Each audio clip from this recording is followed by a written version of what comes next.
since we visited Poisson. Maybe we should head up?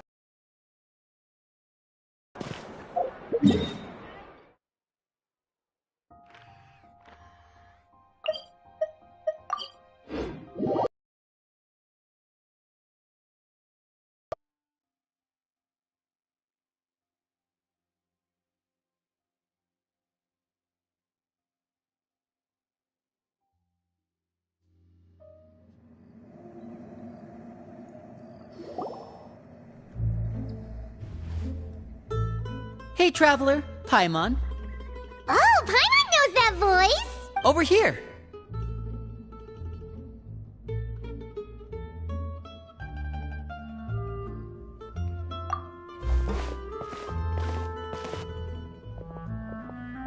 To borrow one of the more popular turns of phrase at the moment, this appears to be quite the fated reunion. Running into you two out of the blue like this has really made my day. I certainly wasn't expecting it. You can say that again. What brings you to Poisson? Wait, Paimon's got it! You must be here for one of your magic shows, right?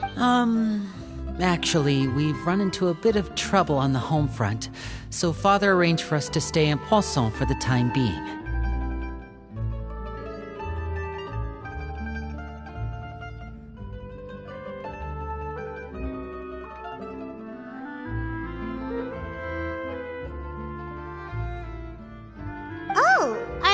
Fremine here too? Yep, along with most of the other members of the House of the Hearth. You may have noticed Poisson seems a bit more crowded than usual. So you're saying nearly the entire organization has moved to Poisson? Sounds like you've run into way more than just a bit of trouble. What's really going on? Well... Since the two of you are so curious, perhaps I can fill in the gaps. You scared Paimon half to death! Father, you're here. You know... on second thought, maybe we don't need to know? It's all probably super confidential House of the Hearth stuff, right? We totally weren't trying to pry or anything. No need to be nervous. I could sense your genuine concern from your conversation just now. Of course, I can also understand your confusion. Sending so many Fatui here to Poisson, it's only natural that some might suspect an ulterior motive to be involved. I understand. I'm well aware you've had your fair share of confrontations with the Fatui in the past, and I can't exactly guarantee that we'll remain on good terms in the future. As for right now, however, I would say we have little reason to be at odds, wouldn't you agree? The House of the Hearth could stand to be more open with those who have worked so closely with us in the past. As for the issue at hand, well, it hardly relates to any ulterior motive. To be frank, it all stems from a certain rumor circulating around the House of the Hearth. It's an internal matter. What sort of rumor? A rumor that a certain phantom child is hiding away in the House of the Hearth.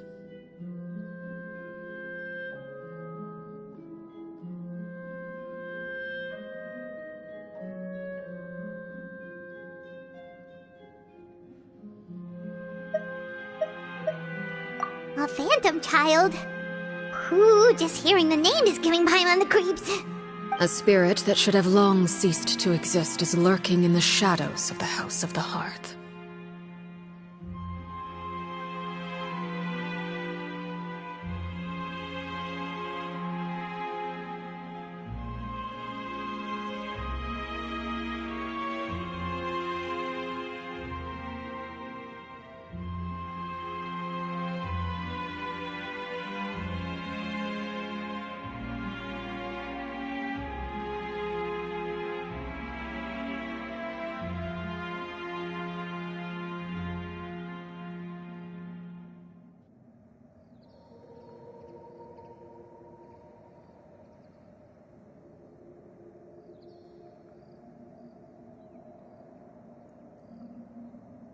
So I decided to bring the children to Poisson before continuing to investigate the situation. I expect I should be able to track down the spirit fairly quickly. After that, it's just a matter of resolving the situation, if you will. It shouldn't be much trouble at all. If you're curious, or if you still have some concerns, it might be advisable to stick around for a few days.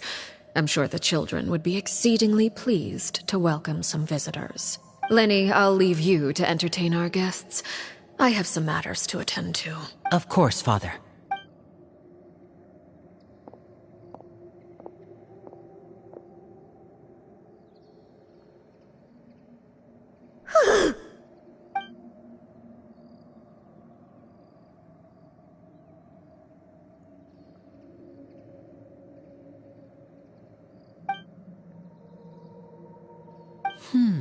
It has long been a dream of mine to invite you to our home and introduce you to my other siblings.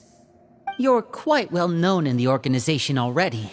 A lot of people have been talking about you, especially after everything with the prophecy. If you're willing, why don't you stay a while and have a little chat with us? Alright.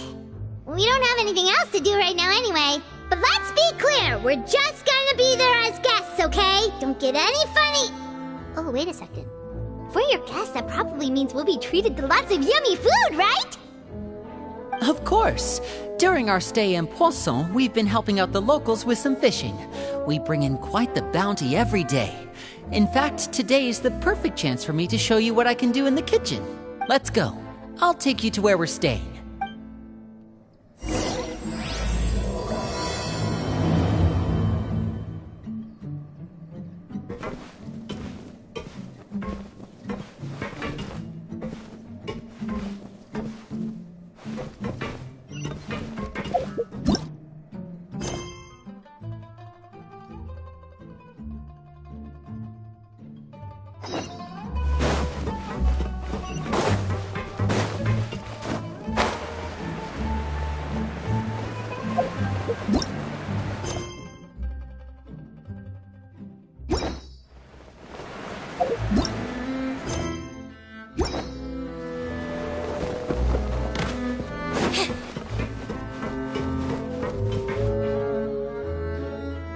We rented this house from one of the locals to use as a temporary base. I'll come back later and tidy up a bit. After that, it should be all ready for you to stay in tonight.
Awesome, thanks! So, where are we off to now? Well, when I happened to run into you two earlier, I was actually in the middle of distributing some supplies. With this many people staying in Poisson, we have to bring in outside supplies every now and then.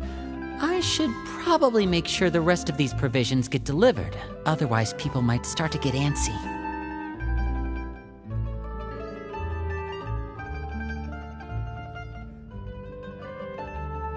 Okay, we'll come with! There are all sorts of rumors about your organization floating around out there. Paimon's not sure if she could even take a wild guess as to what's true and what's not. But now that we finally have the chance to see a day in the life of the house, we can take a good look at how you operate! Well, you're more than welcome to come along. Just follow me.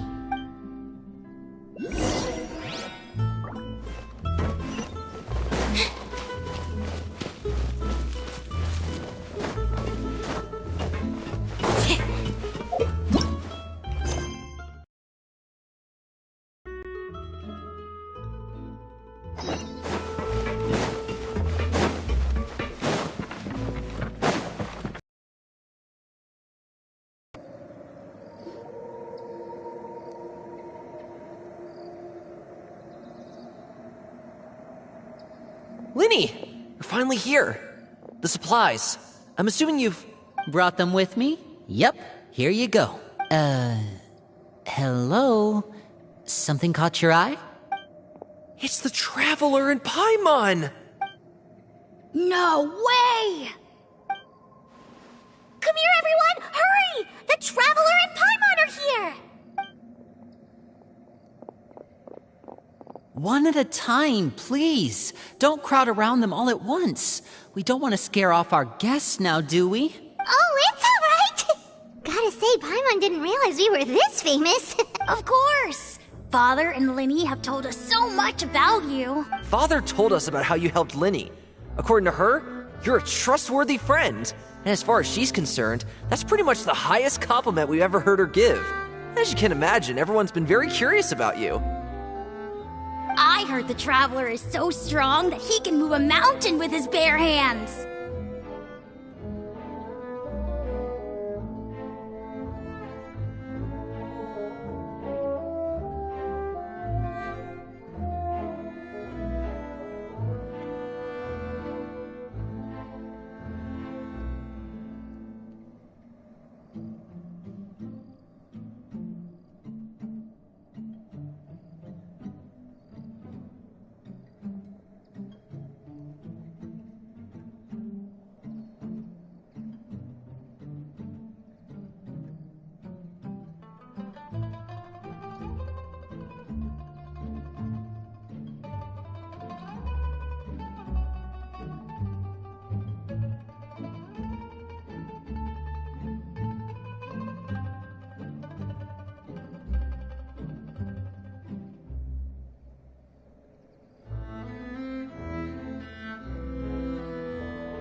I heard Paimon eats so much that she can clean out the entire pantry at Hotel Tabor in just 3 days! Wait a second! That's the rumor you heard about Paimon?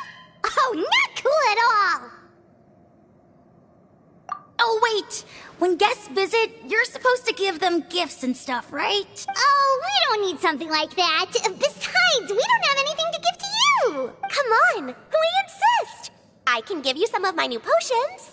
Just pick your poison. And by that, I mean medicine or actual poison. I've got both. Huh?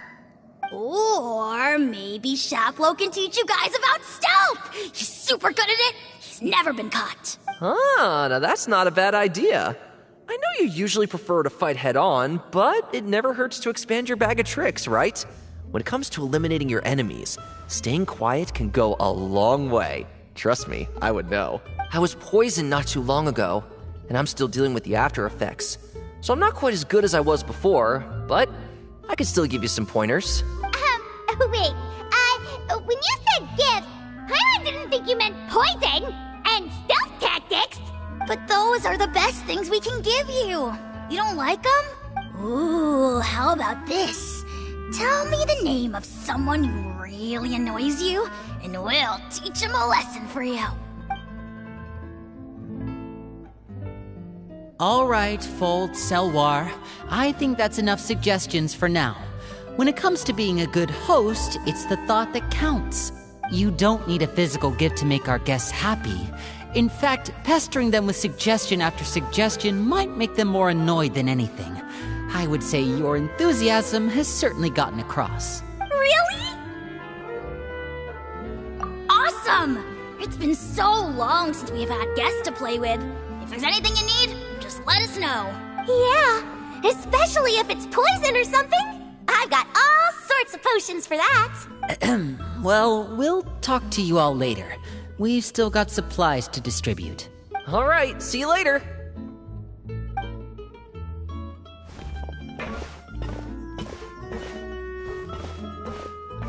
Bye!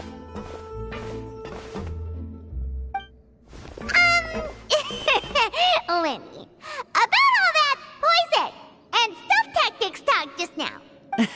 Scared you, did it? That kind of talk comes with being part of the House of the Hearth. When Foltz was really young, he strangled all of his family pets, just out of curiosity. He was labeled a dangerous problem child and was abandoned by his family. Elwar has an unnatural obsession with potions. Father has forbidden her from trying all the different concoctions she comes up with, but she still tries to test them in secret. You really have to keep an eye on that one. Chaplot is around my age. While I'm mainly responsible for collecting intelligence, he handles surveillance.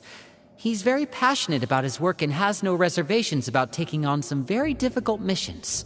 I know you two probably aren't used to that kind of talk, but I can promise you they only had the best of intentions.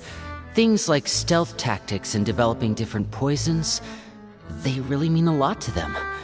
They were just trying to share the best of what they could offer, that's all.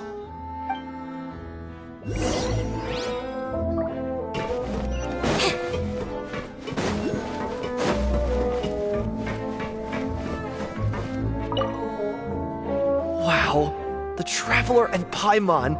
I finally got to meet them in person. They don't really seem as intimidating as you hear in the stories. They'd probably get along really well with Filial.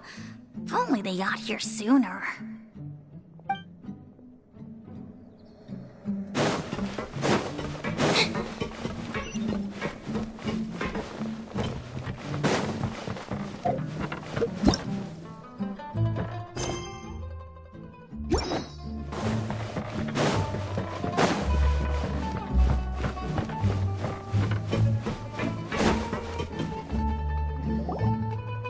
Filial, supplies are here. Thanks. And who are these two? Outsiders? Allow me to introduce you. This is the Traveler and Paimon. Oh, you're the famous duo I've been hearing so much about. It's nice to meet you. I heard you've traveled to all sorts of places. Is that true? Of course! We're making our way all across to that!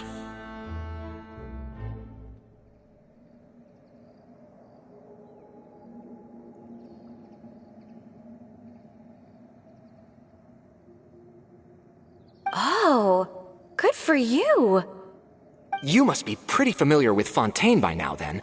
Have you seen the new opera that started running recently? I think it's called... The 4,000 Thieves?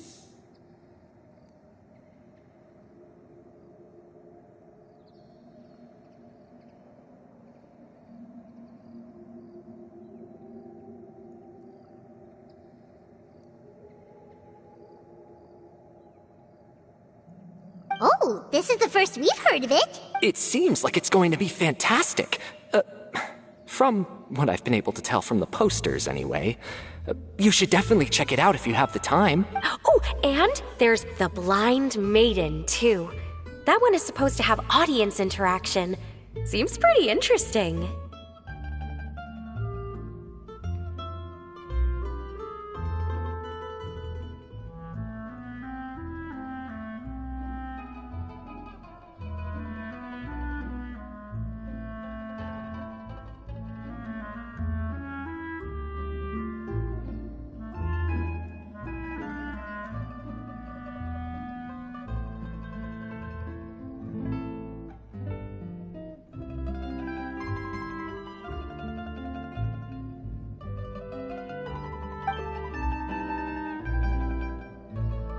After this mission is over, I think I'll go get a manicure. Oh, maybe I should dye my hair.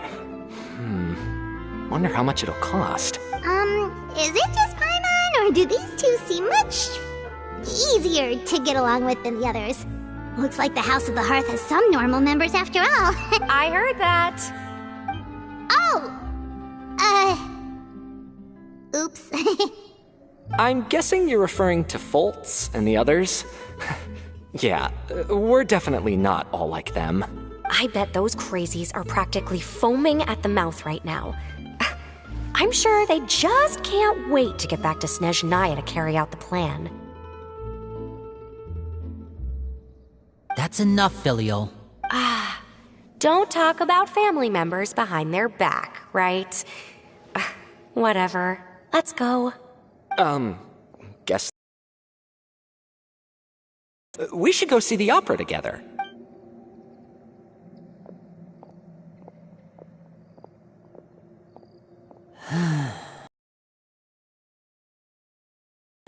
We should probably head back as well.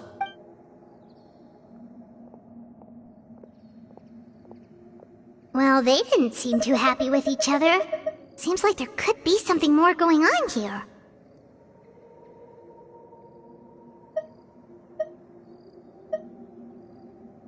You're right. We're only here as guests after all. Oh, Linny's getting super far ahead. Come on, let's catch up.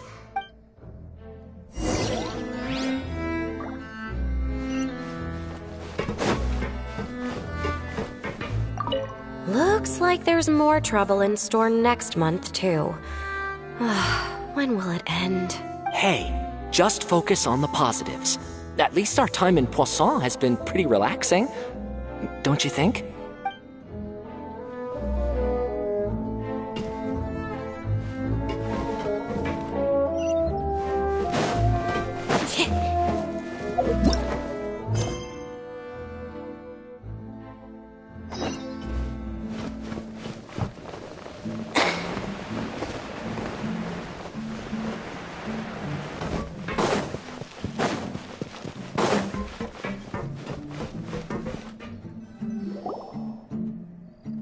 So, what do you think of the members you've met so far? Well, Father is always encouraging us to be strong-willed and independent. So if there's one thing we've got, it's people who aren't afraid to speak their mind. Well, I should probably get cooking. Wanna join? Of course! Then let's head out and... Huh? Fremine? What are you doing here? Well, Fremine! Nice to see you again! you too. I heard you're here as guests of House of the Hearth. Welcome. We were just going to make some food. Why don't you come along? I could use some help in the kitchen, and I seem to remember you mentioning you wanted to make seafood soup for the traveler in Paimon. Seafood soup? Oh, Paimon's drooling already. Were you looking for something just now, Fremine? Maybe I can help. It's nothing. I just wanted to see if there were any extra supplies. Yeah, we've got some left over. What do you need? Some food and water. And some clean cloth, if possible. No problem. Give me a second here. Food, water... Wait a minute. What do you need all of those for? You're not on any missions as far as I'm aware, and you were just going to come eat with us. So what's this all about? I thought I'd grab an extra portion because I get hungry at night. Could be because I'm growing, you know, and... Fremine, you remember what I told you? You're not like me. Your lying skills still need some work. Tell me what's going on. Is it really bad enough that you have to keep it from your own brother? Maybe it'll be better if we gave them some space. This is the first time I've seen that kind of look on your face. Whatever happened, does it have something to do with Father? Yes. Just follow me.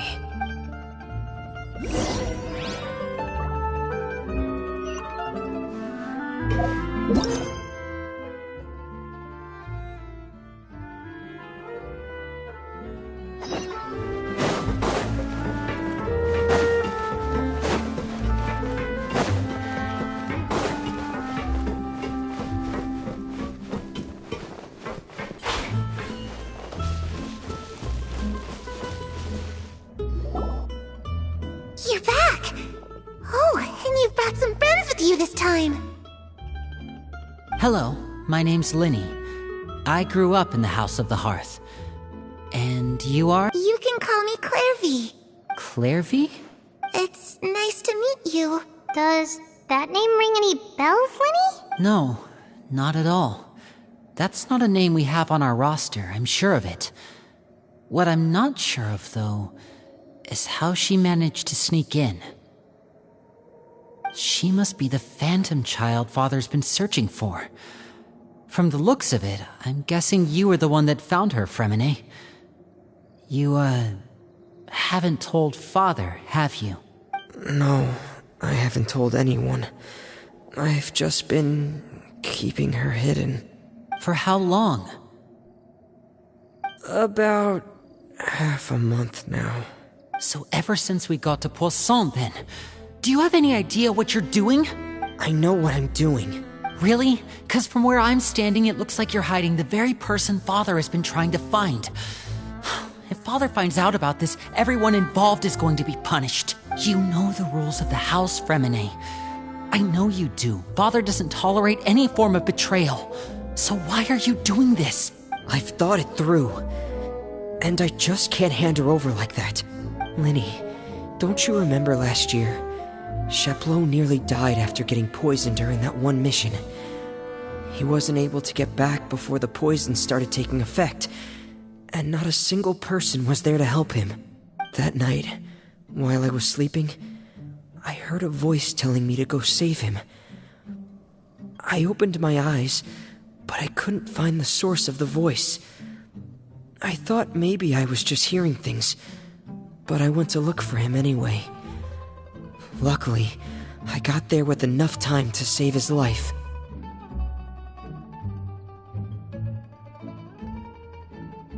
That feeling of being haunted, of hearing voices, it's happened many times in the House of the Hearth.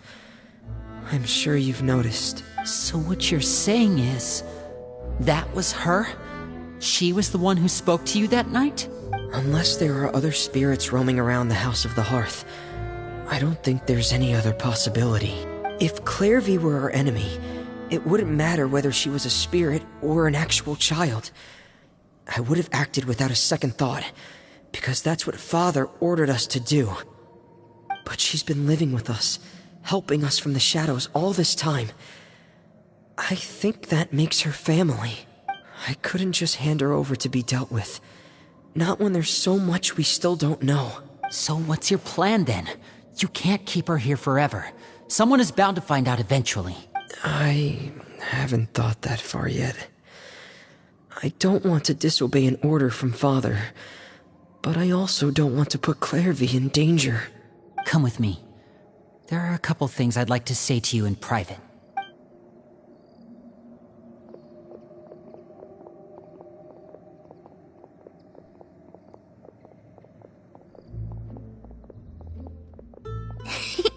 Those two sure care a lot about each other.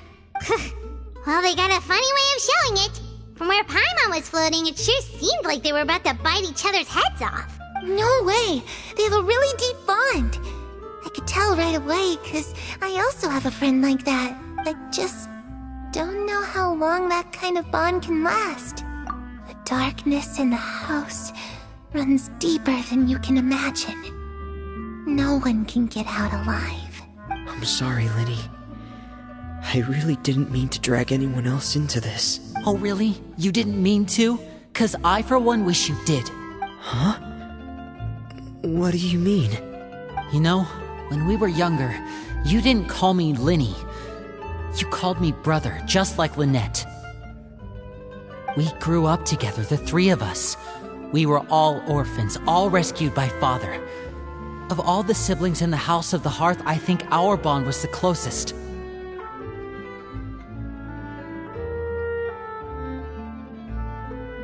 Later on, when you started calling me Linny, I wasn't actually surprised.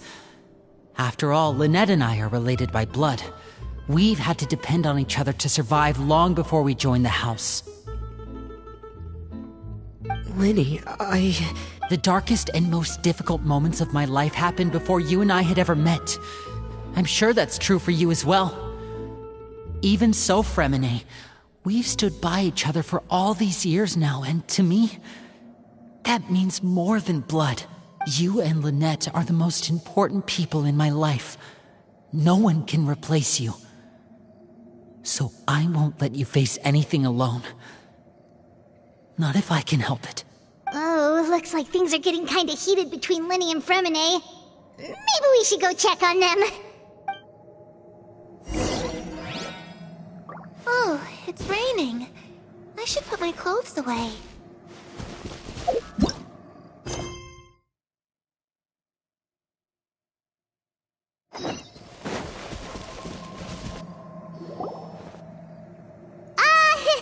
Hey, you two!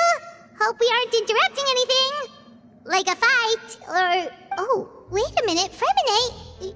You're not crying, are you? Is everything alright? Everything's fine. Thanks for asking. Well, we're all friends here, right? We've been through so much together, so if there's anything we can do to help, just say the word. It's just a small family dispute. It's not something our guests should trouble themselves with.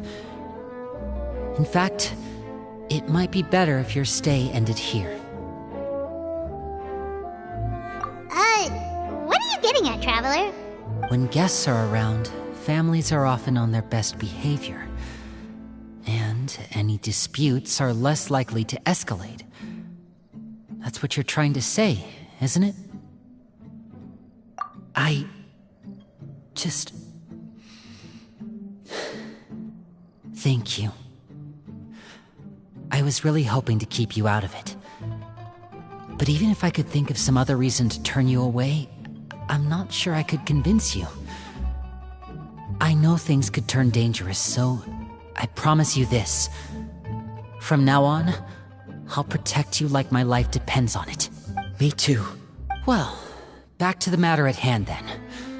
If we don't plan on handing Clairvy over to Father, then our only other option is to solve the mystery of her identity before Father is able to track her down. That means finding out where she came from and what she's doing here. Then we can send her on her merry way and pretend like none of this ever happened. I've tried that already. And? And... nothing. I tried taking her somewhere really far away, but... after some time, she just reappeared.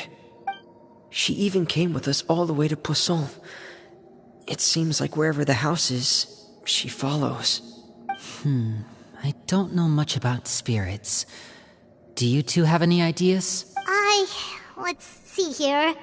Paimon remembers hearing something like, if you fulfill a spirit's last wish before they died, they'll let go of whatever's keeping them here and return to the ley lines. Oh, it's just that Paimon doesn't really remember where she heard that, so it's not guaranteed to work or anything. Well, sounds like it's worth a shot. Guess that means we should go ask her about her wish. But first, Fremine, I need you to promise me something. What is it? I need you to promise me that this will stay between the two of us.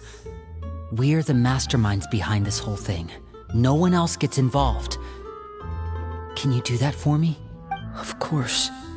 I promise. All right. Then let's seal the promise just like when we were kids. Fist bump on 3. Ready? 1, 2, 3. I swear.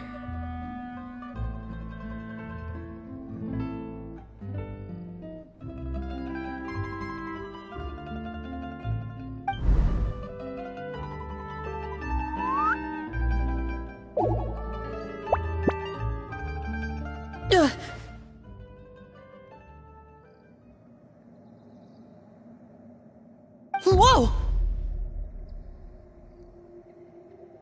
Lynette! But what a surprise! What brings you here, dear sister?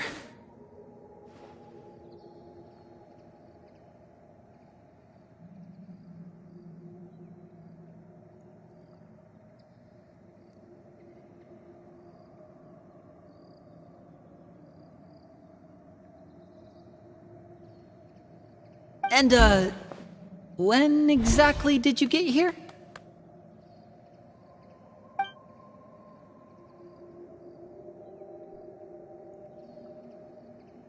You're an idiot, brother.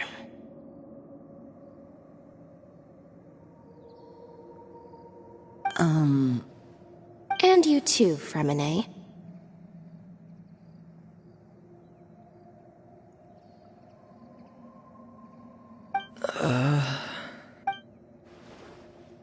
You 3, Traveler.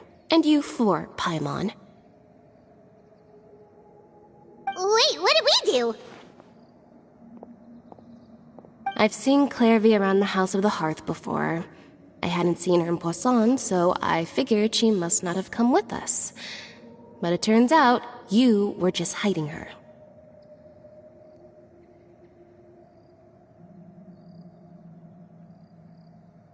I heard you talking about your plan. Rather than steering clear of the situation, I'd rather fully join in.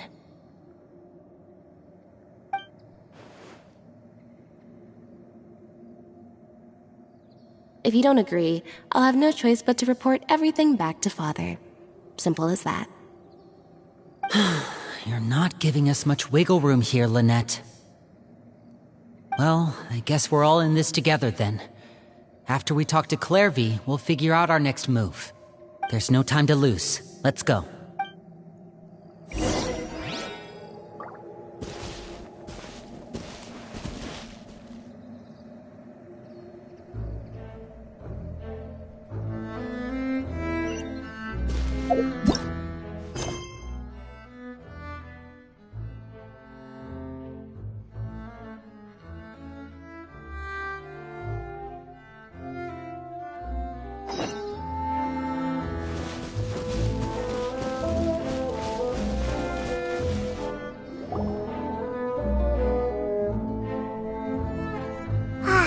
I'm full. Thank you for bringing me this food, you guys.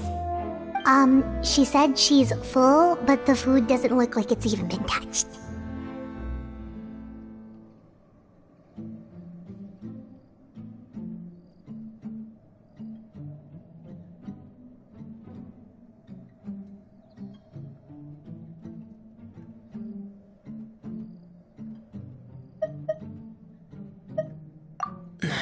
That's right.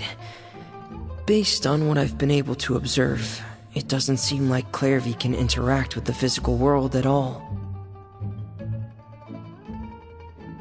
Still, when she's presented with food, she'll always linger around it for a good little while. Maybe, in her mind, she really is eating those things.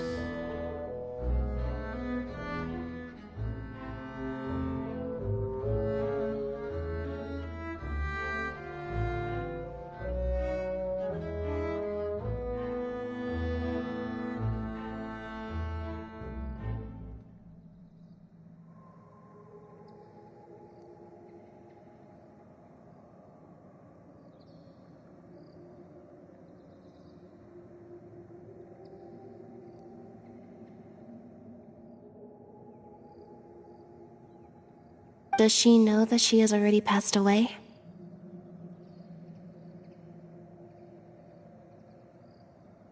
I've tried to ask her, but she didn't answer. My guess is that she's just as confused as we are. Or maybe she couldn't understand the question at all. Clairvy, if you've got some time, I'd like to ask you a few questions. Sure. Oh, another new friend. Hi, I'm Clairvy. Hello. Clairvy, how did you join the House of the Hearth? Huh? Isn't it the same for everybody? The knave brings you here and then you can't leave. It's just that your name, it's not on the roster. And I've never seen you before. The roster? Oh, I get it now. I think there might be some things you don't know about this place. The people in charge, they're not as nice as they look. They say they keep a roster, but it's not complete. There are a lot of people who aren't on it, and never will be.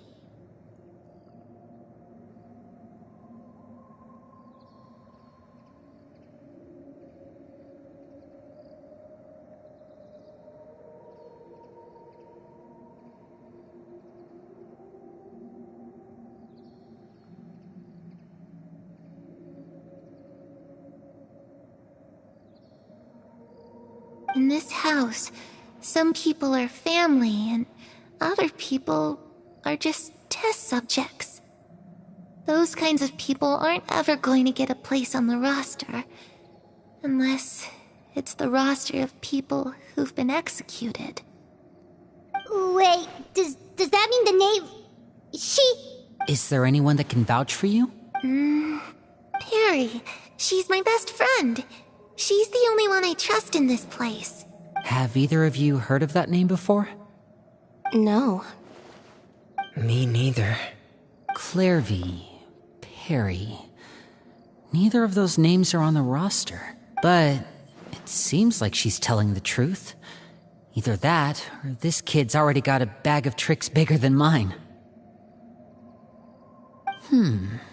Maybe we should try a different approach. Clairvy, do you have a wish?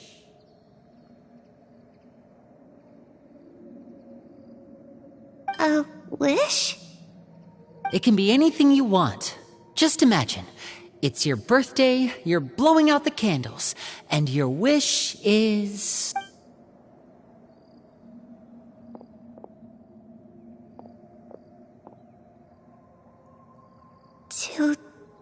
To go outside, where the sun can find me. That's it?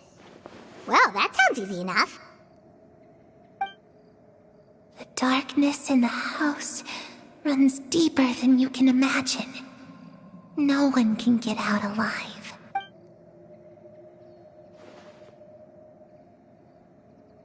Okay, time to divide and conquer. Listen up. I've got a plan. I'll try and find a way to use basic illusory magic to take Clairvy outside and bring her somewhere with sunlight. Lynette, try and find the list of executions that Clairvy was talking about, and see if her name is on it. Fremine, you stay in Poisson. We can't be the only ones who've had run-ins with Clairvy. I need you to collect intel on everything she's said and done. Understood. I'll try my best. I really appreciate your willingness to help, but this is a family matter. I don't want to drag you in too deep. It's too risky. Let me think. Since Father considers you to be guests, maybe you could stick by her side for a little while. You don't need to do anything except keep up some nice, casual conversation.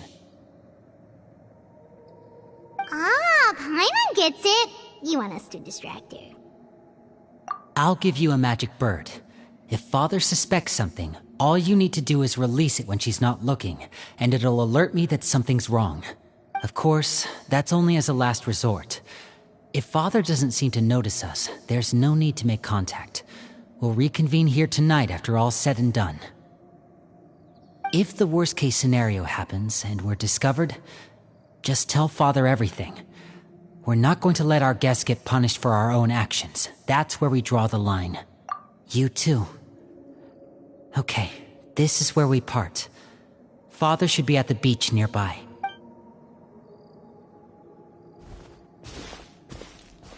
I really hope this goes well. No, it has to go well. That's the only way this can get resolved.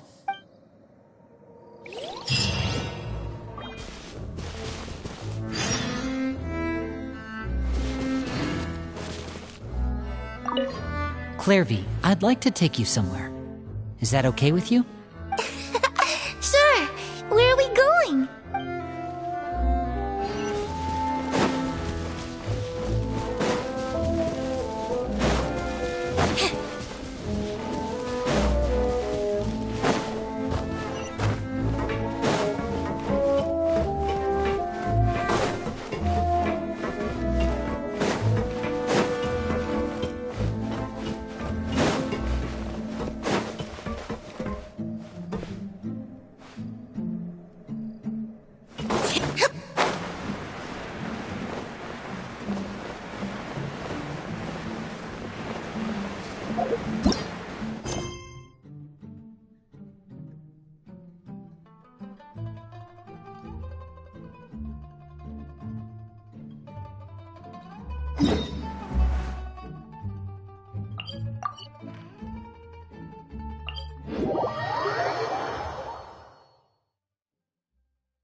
knave and child.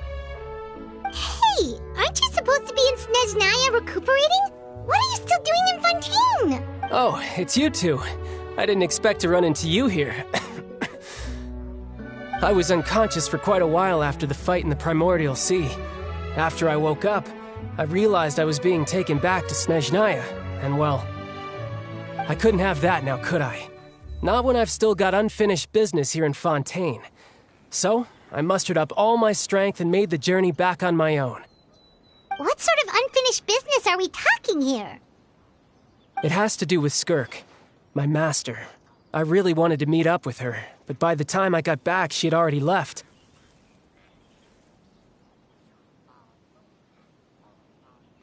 I still have so many questions for her. Without any other leads, all I could do was ask the knave to help me track her down. She must have left behind some traces from her time in Fontaine.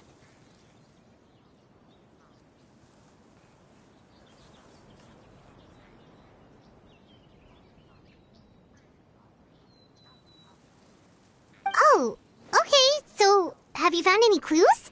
Unfortunately, no. While the House of the Hearth is adept at collecting all manner of intelligence, certain existences can still manage to escape our purview.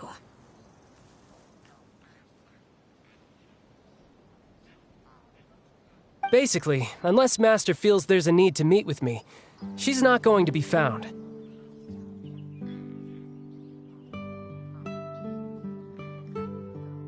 But that problem has an easy fix.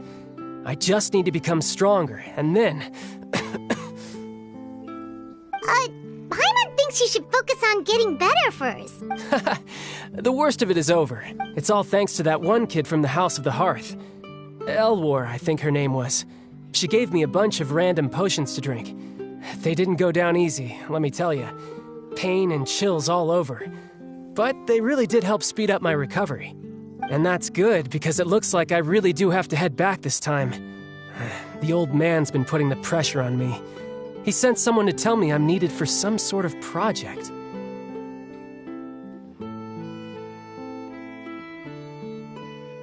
Project Stuja? Yeah, that's the one. I heard Regrator's involved too.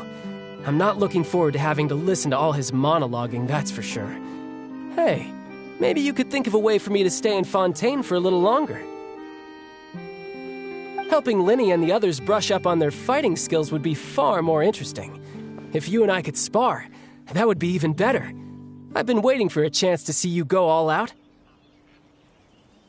And what a sweet little daydream that is. But I also have a role to play in all this. I'll be leaving Fontaine shortly as well. Besides, considering how little they see fit to step outside the homeland, being called on to return to Snezhnaya by such illustrious dignitaries, what a great honor. Wouldn't you agree?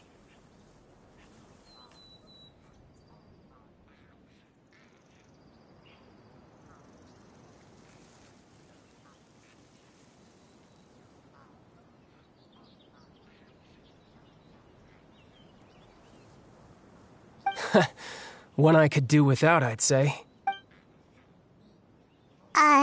Is it just Paimon? Or does it kind of seem like they're...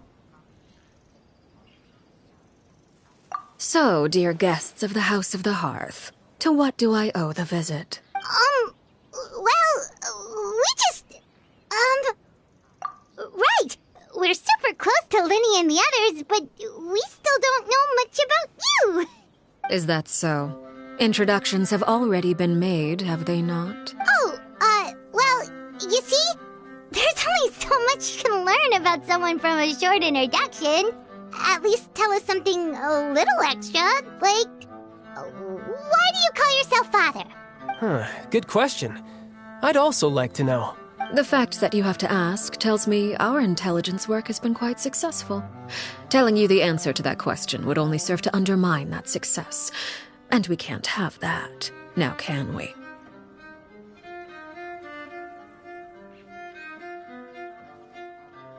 Spoken like a true diplomat.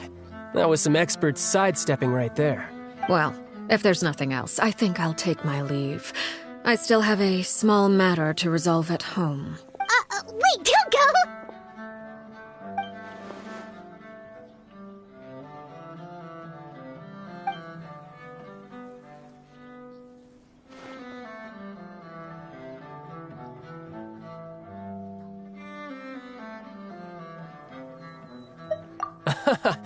I'd also like to hear the answer to this. I've met some of the members of your organization, and they all seemed like really good kids. They actually reminded me of Tonya and Tusser. Which, by the way, if you ever betray them, I'm just letting you know, I won't let you off easy. And why would I betray them? Well, you've already betrayed the House of the Hearth once, haven't you?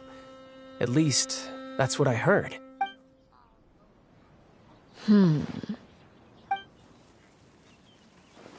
Okay, I admit. That's just what the old man told me. The rooster, I mean.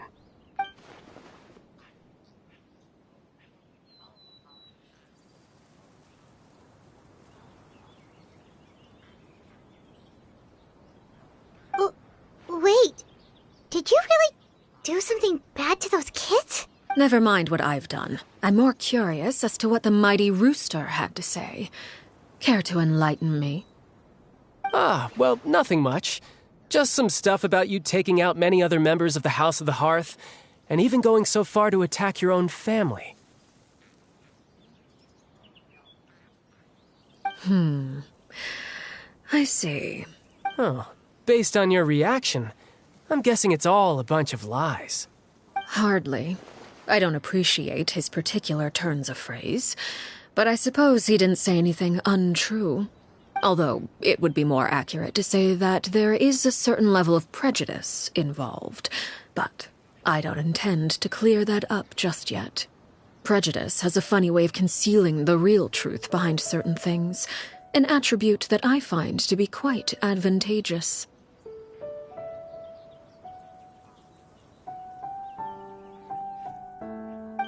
Call yourself a Fontanian, for example, and people will assume all sorts of things, when the real truth is that this is simply the land where I was raised. Huh? You're not actually from Fontaine? But then why did you try to help out with the prophecy and everything? I was trying to protect the children born in Fontaine. Claiming that I myself was a Fontanian simply made it easier to operate. People would hardly suspect a fellow Fontanian of having any ulterior motives. Who wouldn't want to save their homeland after all?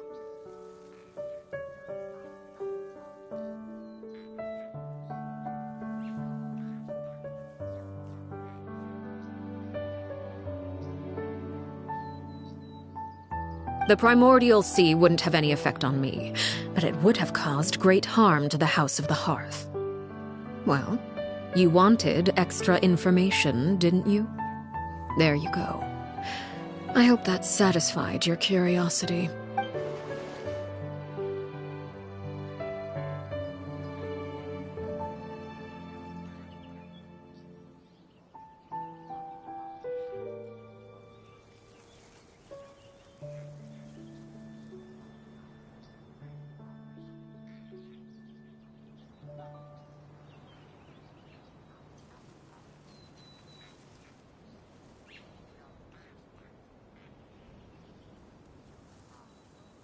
So, you stayed in Fontaine for the kids.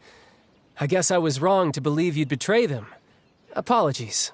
Looks like I was holding on to some prejudices myself.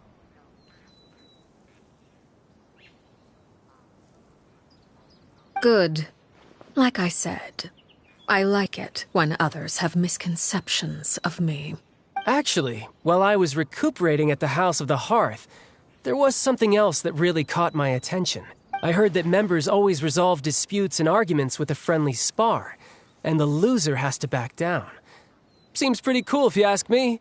Would also give them plenty of opportunities to hone their skills. Well, that's only a recent development. In the past, such spars weren't nearly so friendly. The losing party would lose everything, including their life. They were that high stakes? Whew, at least that's not a thing anymore. Well, the current atmosphere's not half bad. I'm a bit jealous, actually. You've got so many family members around you, and you even get to live with them. Having a lot of family around means dealing with a considerable amount of bickering and scheming. Once Tonya and Tusser enter their rebellious phase, I'm sure you'll understand.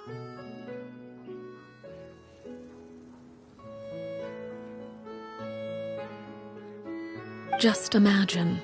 Tusser becomes obsessed with plucking out strands from the rooster's mustache, or Tonya decides to dye her hair 42 different colors. Okay. I get the picture.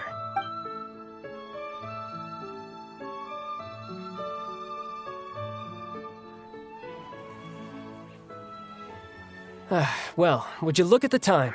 I should probably get going. Traveler, Paimon, I'm not sure where our paths will cross next, but the next time we run into each other, we should definitely try and find some time to spar. Again, maybe this is a conversation we can have when you look less like you're gonna kill over. All right.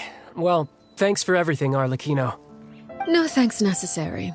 You also played a part in obtaining the Gnosis. I would say we can call ourselves even. I like the sound of that.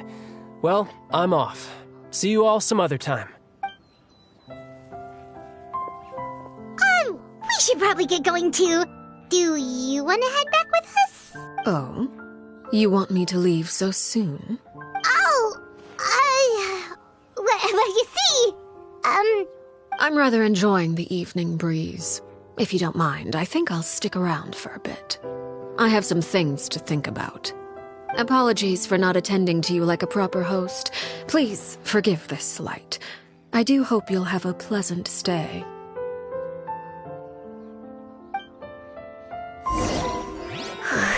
we managed to keep her distracted until nightfall.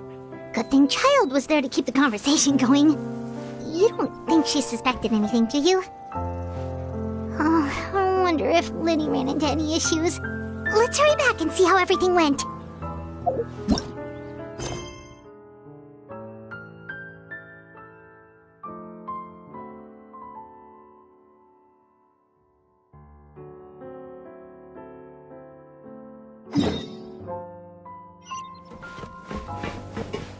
Oh? You decided to stay a little longer? Let's take in the ocean view together, then.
Oh? You decided to stay a little longer? Let's take in the ocean view together, then.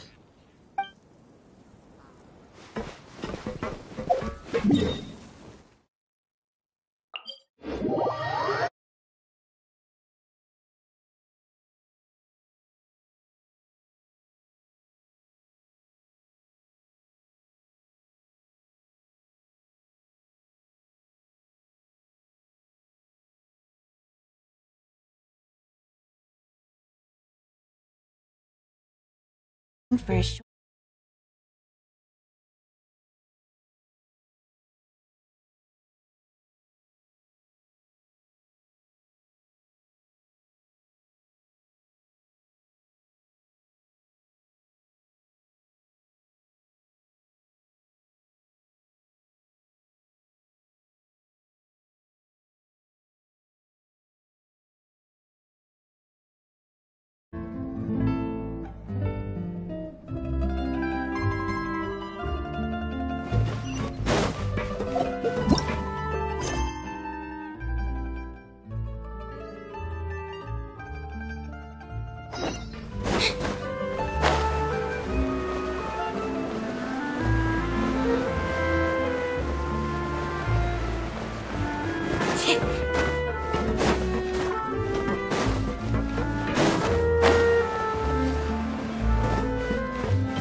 Well, long story short, we ran into a small issue. Clairvy can't go into the sunlight. Everything was fine at first. She followed me up to the surface just like I told her. But as I led her out of the shadows and into the sunlight, she vanished. I turned around and there she was, standing at the edge of the shadows, silently watching me. Huh. Maybe she's afraid of sunlight, or... No, it wouldn't be her wish if that were the case. Well, we could always try pushing her into it. Oh, true. I've pretty much tried it all already. Nothing worked. Eventually, the sun went down, so all I could do was bring her back here. How did it go with you, Lynette? Good. I've got the list. It's right here. Really? Well, what are we waiting for? Let's take a look!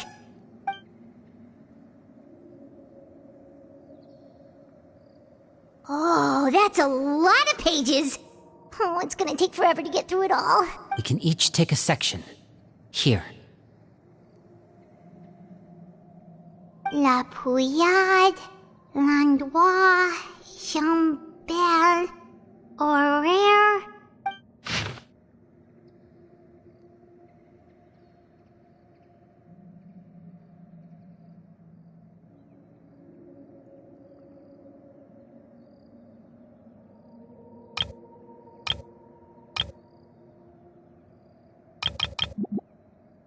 Oh, yikes. That Horaire guy has a huge scar on his face.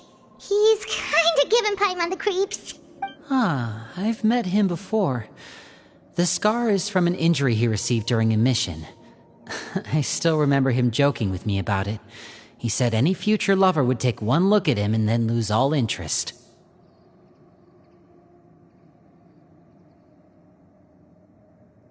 Did he say anything else? Well, I asked if there was someone he was interested in. He said no, and that's where our conversation ended. It was only later that I learned he really did have someone he liked. He risked everything to escape so he could be with her, but it didn't work. One day, Father asked to see him, and, well, I never saw him again after that.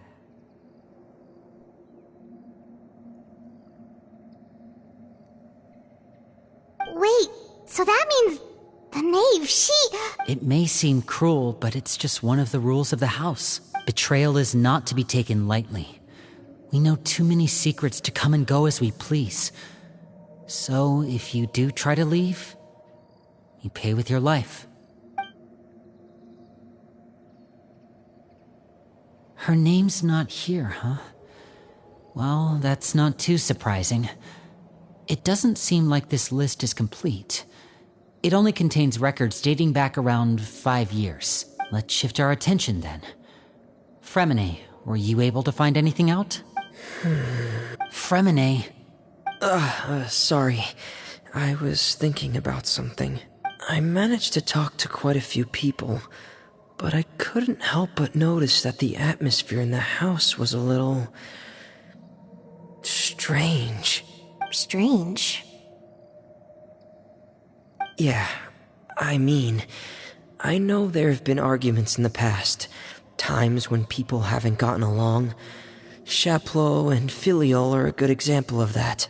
Oh, those are two of the people that we met while delivering supplies. Paimon can see how they might not get along. They had very different vibes, and their, interests seemed to be pretty different as well. That's to be expected, actually. Father brought us all here, shared her knowledge with us, taught us how to fight. That's one thing we all share. But that's also where the similarities end. Not all of us feel the same desire to stay here. As members of the House of the Hearth, we're also considered part of the Fatui. And to a lot of people, that's an identity they never asked for. Certain members get older and realize they want something else for themselves. But considering the rules of the House, most people would never say that out loud. People like Chaplot and Foltz are loyal to Father and her vision. They're proud to be part of the Fatui. Filial and Nantoy, on the other hand, well, they aren't quite as enthusiastic. These kinds of conflicts have always been there. It's not like Father is in the dark about any of this. Well, that's true. But it just feels like things have gotten worse lately. Filial and the others, it seemed like they were meeting in secret to talk about something. I can't say for sure, but I think they've met Clairvy. You think she's been inciting them to act out? No, not exactly. But I wouldn't be surprised if she said something to them about the darkness in the house and how deep it runs. She's told me about it before. Experiments being run on children. People being used as pawns on the battlefield without so much as the strength to survive. And they just believed all that? Without any evidence? Clairvy's words probably gave them the excuse they were looking for. Whether they actually believe them to be true is secondary.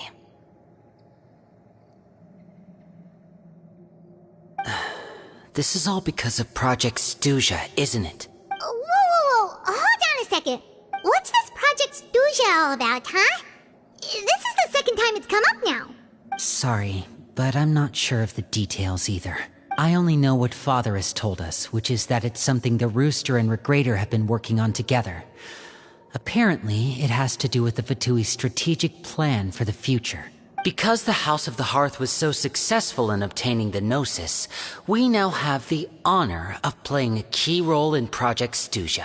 Wait, but isn't that a good thing? Key role is just another way of saying dangerous role.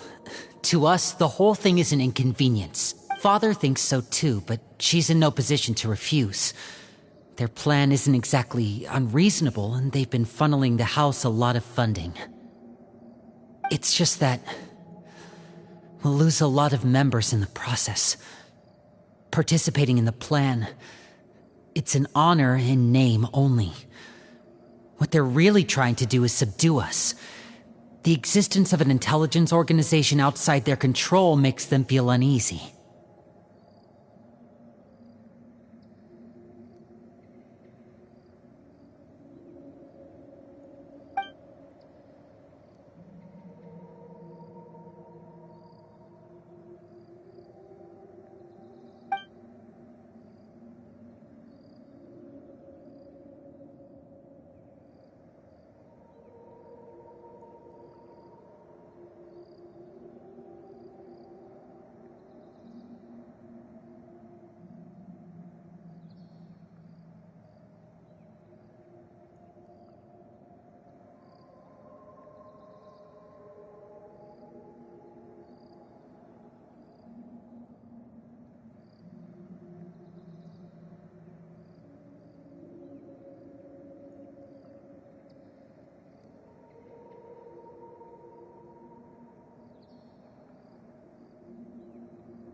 super complicated top-secret Fatui business aside, what does all of this have to do with the conflicts you were talking about earlier?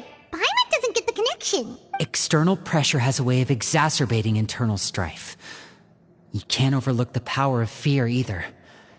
People are afraid of dying, and that fear is often the impetus for a lot of stupid decisions. I thought resolving the Clairvy situation would make everything go back to normal, but it looks like things are more complicated than I thought. If we leave Filiol and the others to their own devices, sooner or later, Father will be forced to take action. We can only focus on one situation at a time, brother. You're right. Even if we confront Filiol and the others, it won't do any good. It might even make matters worse. We should focus on Clairvy for now. Well, it's getting late. We should head back and get some rest. We'll try again first thing tomorrow. Lynette, you stick with me this time. Fremine, keep a close eye on Filiol and the others. Make sure they don't do anything they'll regret. Good work today, everyone. Have a good night, and I'll see you tomorrow.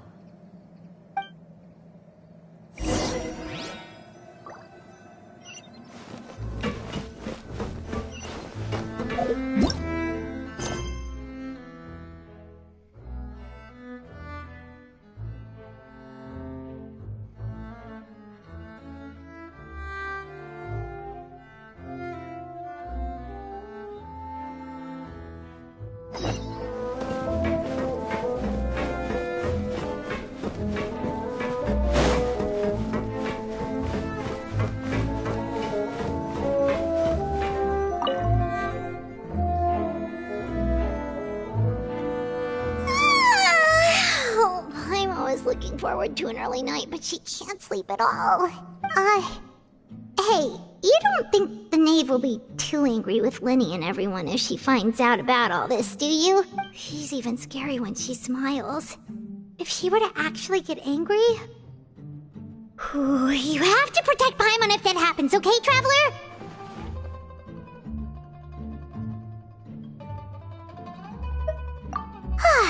Trust his effort, Traveler. Look! Look over there!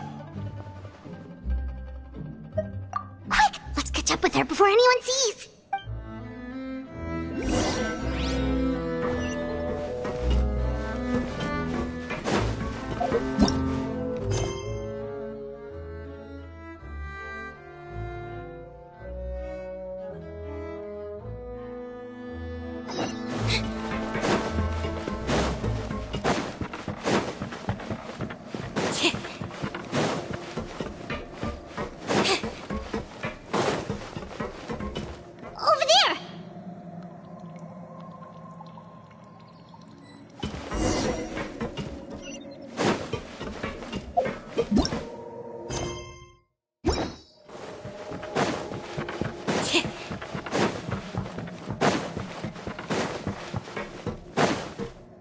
Where is she going? If someone sees her, we're toast!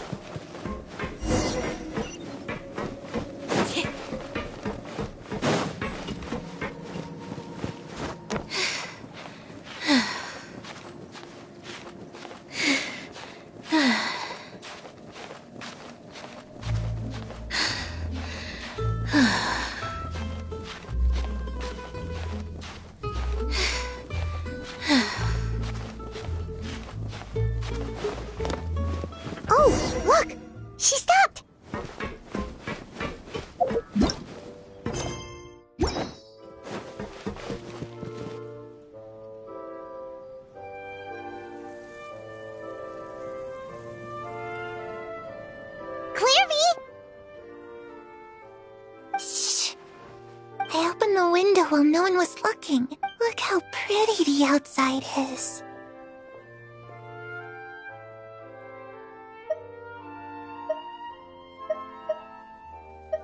If only I could have more than this. You probably think I'm being silly, huh? All this hopeless resisting.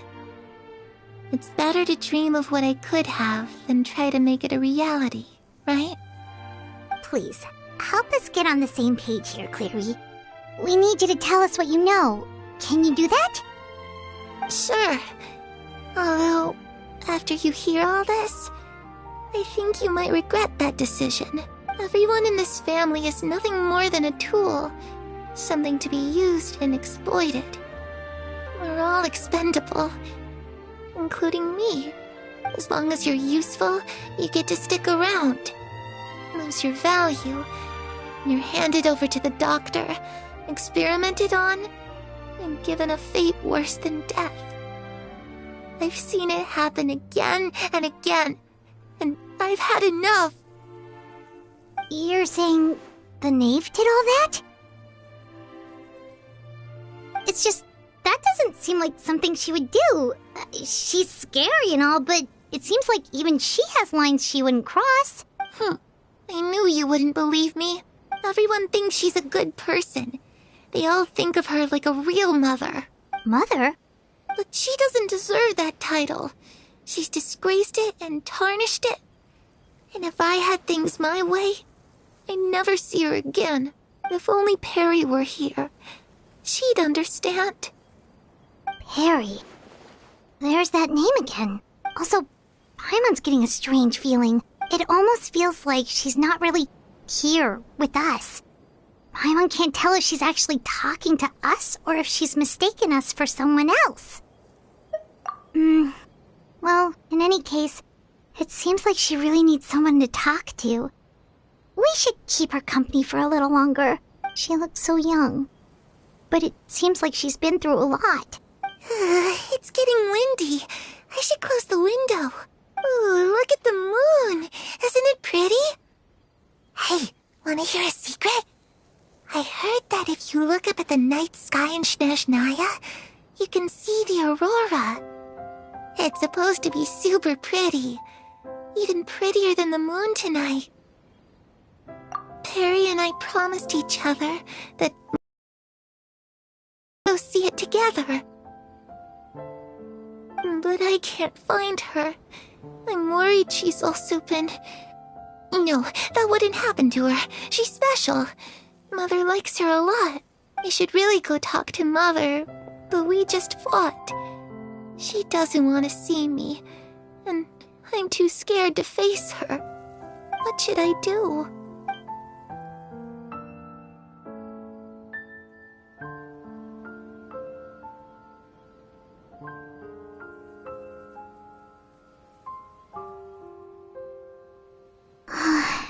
Paimon really doesn't understand what's going on with her. Well, let's head back. We've got an early morning tomorrow.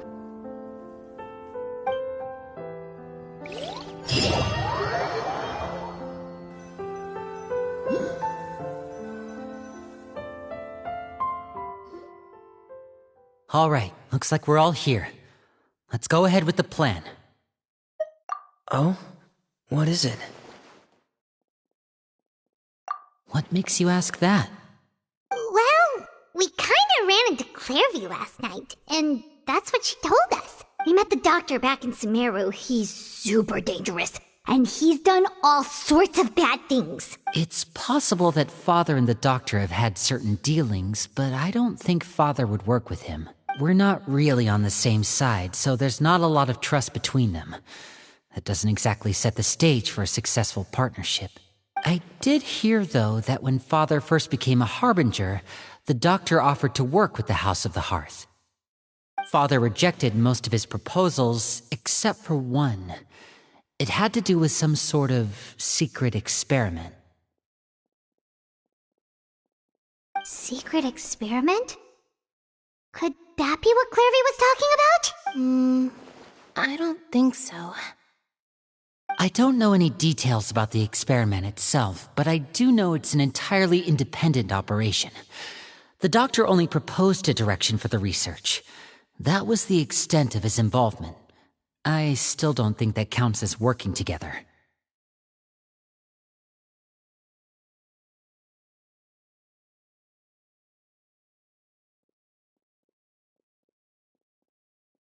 The details of the experiment are confidential, but complete records are kept on all participants. That doesn't seem to be the case with the situation Clairview referred to. I know you don't agree with some of the Fatui's methods, and I'm not asking you to. But I am asking you to trust us on this.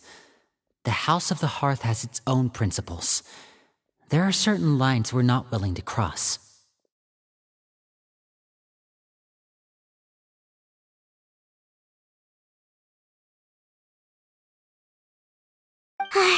Alright, that's good to hear at least. Clairvy seems to think the knave and the doctor worked together to do something horrible.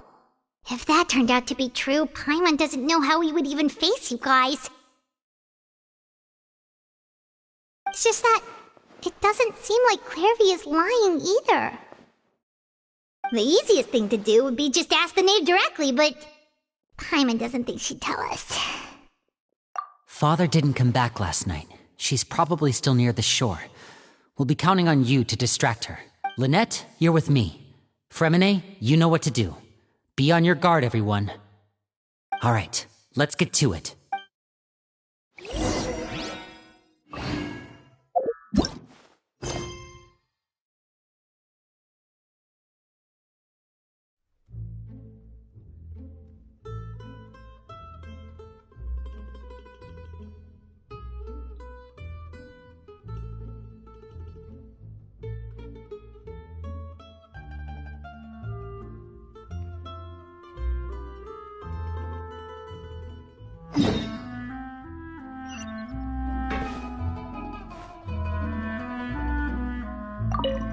Where are we going today?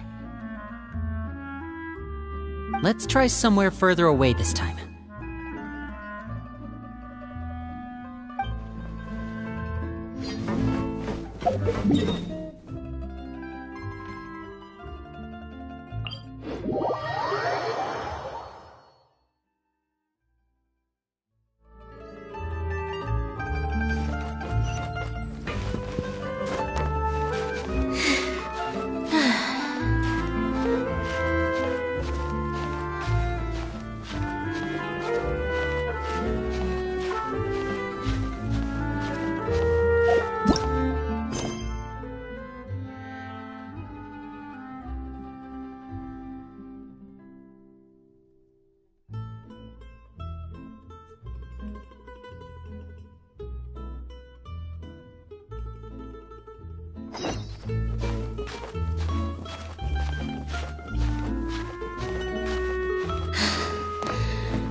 Ah, it's you two again. I must say, you look a bit pale. Did you have trouble sleeping last night? A little. Perhaps if you had less on your mind, you'd be able to absolve yourself of such troubles. So what are you planning to do now? Catch up on some sleep? Or should I give you some time to rack your brain for a topic to discuss before I ask any questions? Although I must profess to being curious. Without child here, how do you plan on distracting me?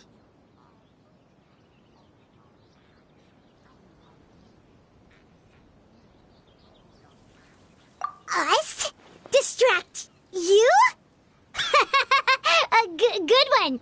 But no, we were just here for a chat. Looks like you could have used some extra time to think.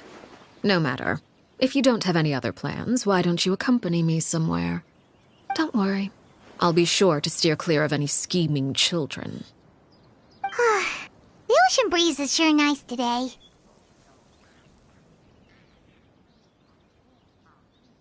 Children always think they can hide things from the grown-ups. But nothing gets past me. Least of all a little scheming. I think I'll let them have at it for a little longer. I can be very patient. Well, I'll leave you to think things over. If you're so inclined, meet me outside the Palais Mermonia. Good things come to children who do as they're told. So I do hope you decide to tag along. If only for your friends' sakes. What should we do? She clearly knows about everything we've been doing, and Paimon doesn't think it'd be a stretch to say she was threatening us just now.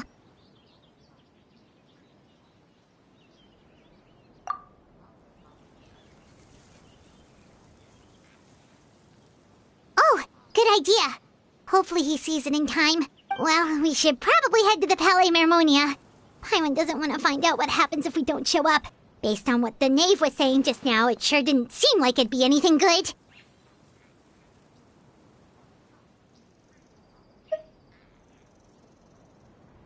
Okay, then we probably shouldn't keep her waiting.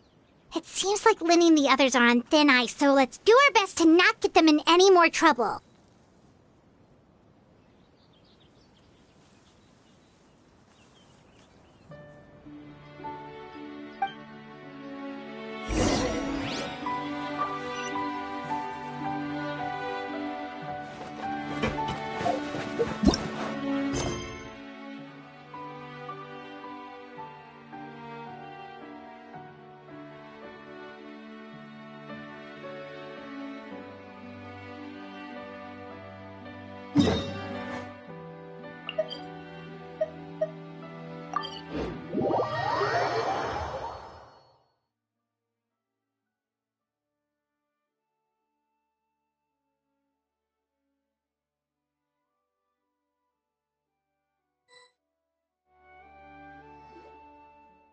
Seeing as we still have some time before my meeting, we might as well enjoy some pleasant conversation while we wait.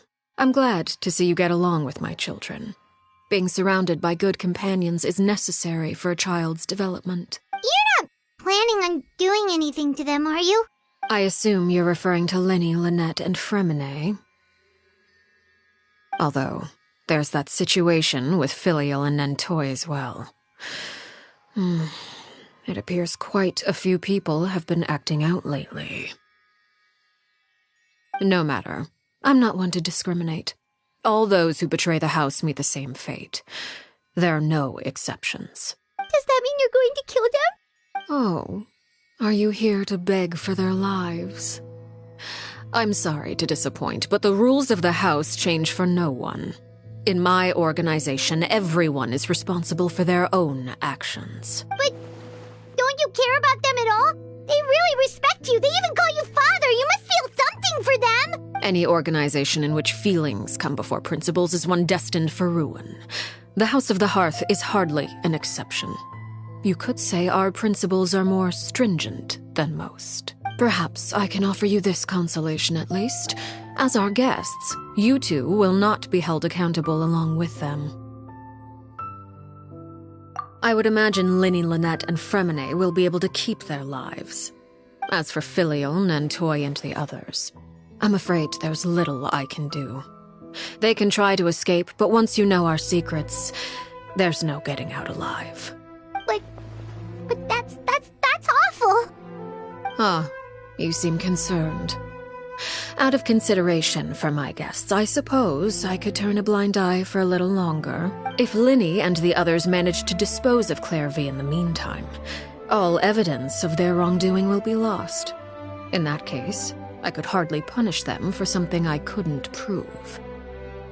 If their efforts are unsuccessful, on the other hand, all will be held accountable, and the punishment will be severe. Oh, and here, I believe this belongs to you. Do try and keep better track of it next time.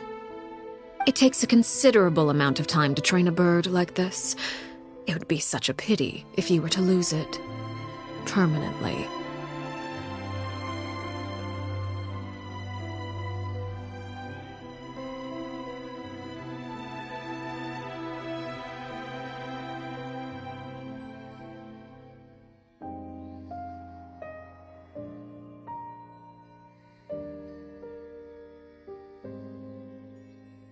Hey, where did you get that? Well, I'm afraid that's all the time we have to chat. Now, for the matter at hand. I asked you to meet me here because I have business at the Palais Mermonia. It has nothing to do with you, but I think it would be prudent for you to stick by my side for the time being. There will always be time later to run off and tell Linny what you've learned. Well, time to go. Looks like we wrapped things up just in time.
It's been a while, Monsieur Neuvillette. I must say, I wasn't expecting my meeting request to be approved quite so quickly. The Palais Mermonia operates with an efficiency worthy of admiration.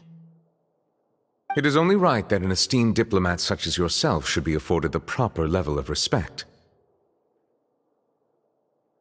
Although, if I may speak plainly, I must confess that I did not anticipate we would have the occasion to meet again after presenting you with the Gnosis.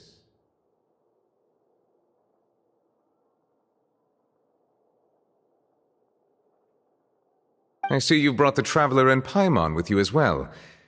If I may inquire as to the purpose of your visit. I'll be departing Fontaine shortly. There is, however, an outstanding matter that I would like to see resolved before I go. It requires a rather lengthy explanation, I'm afraid. So I took the liberty of explaining everything in this proposal.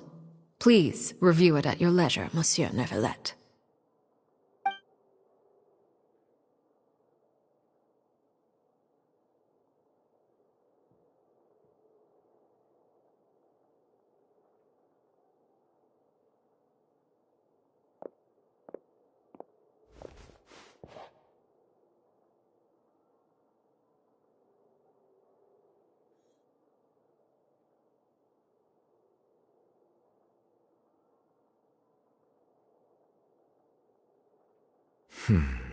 I understand your request. However, at the risk of causing offense, I must admit that I fail to see why you would wish for such a thing. I heard you have a certain fondness for water tasting, Monsieur Neuvillette, so allow me to use water as an analogy. A family is like a large body of water with countless rivers flowing in and out. As someone who watches over this system, I would hope that each river that flows from the source will eventually reach the ocean. Of course, objectively speaking, I know this is impossible. Most of the rivers will dry up along the way, disappearing into the ground and leaving nothing but a barren riverbed behind. Not all rivers are destined to reach the ocean, but I would not see their existence rendered meaningless. I believe the water that flows within them is simply meant for a different destination, like a field in need of irrigation. Or perhaps the glass of a certain water-tasting enthusiast. Did you get any of that, Traveler? Your words paint an optimistic picture indeed. Allow me to remind you, however, few among us are willing to sip from a glass filled with tainted water. It may have been tainted at one point in time, but not to worry. I'll make sure it's strained of all impurities and returned to its cleanest form.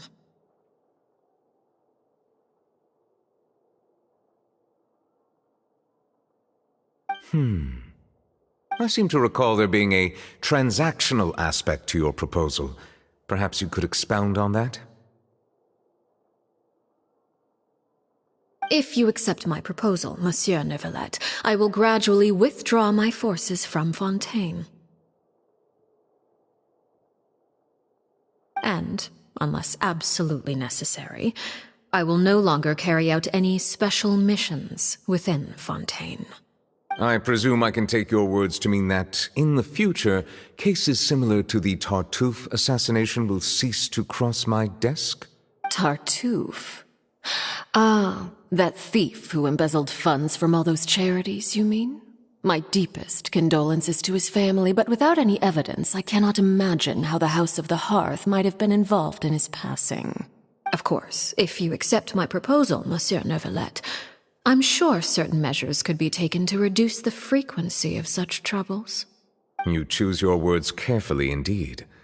In that case, I am inclined to accept your proposal. My thanks for your generosity, Monsieur Neuvillette. Well, with that settled, we should be going now. I took the liberty of bringing along 2 bottles of spring water from Snezhnaya for you to enjoy. I do hope I get the chance to hear your impressions. Perhaps at our next meeting, yes?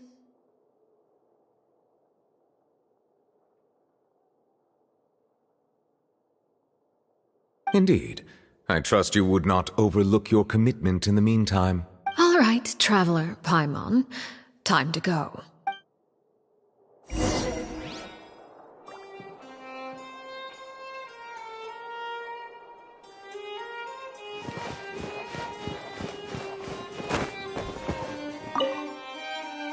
I believe I've told you before that my emotions easily resonate with those of others.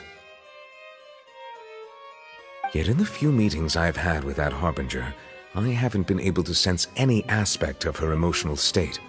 Her mind is like a still body of water. Who knows what darkness lies in its depths, and the lack of ripples on the surface gives nothing away.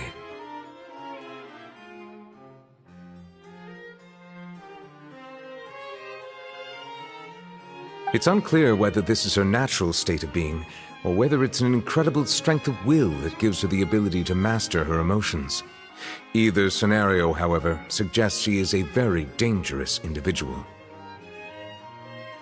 I do not expect an explanation as to why you two are by her side. Whatever your reasoning, I would only advise you to take caution.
What exactly were you talking about back there? Paimon only heard you mention some rivers, a large body of water, and then some kind of irrigation scheme. You really want to know?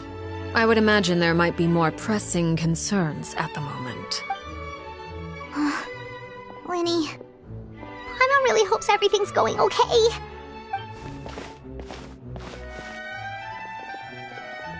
Oh, Paimon recognizes that look. You've got your thinking cap on, don't you, Traveler?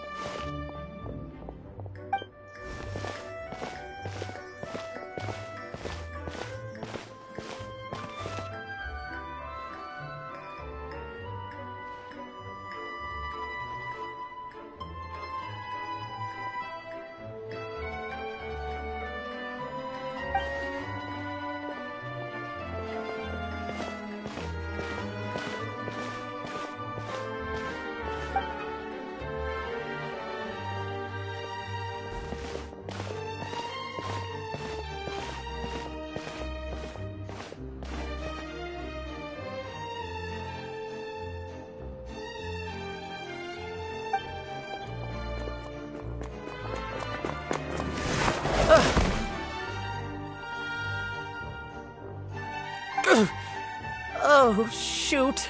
Are you alright? Oh, jeez, I'm so sorry. I was so focused on selling these papers, I wasn't looking where I was going.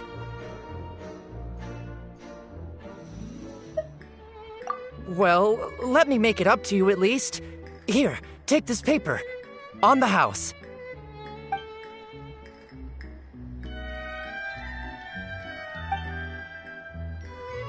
Oh, you don't have to give us anything. Please, I want to. It's not like I'm short on supply. All the extras will be useless come tomorrow anyway. It's my fault, really. I was just trying to bring home some extra mora for the family, but I bit off more than I can chew. I haven't had many takers today, so I'm still swimming in papers.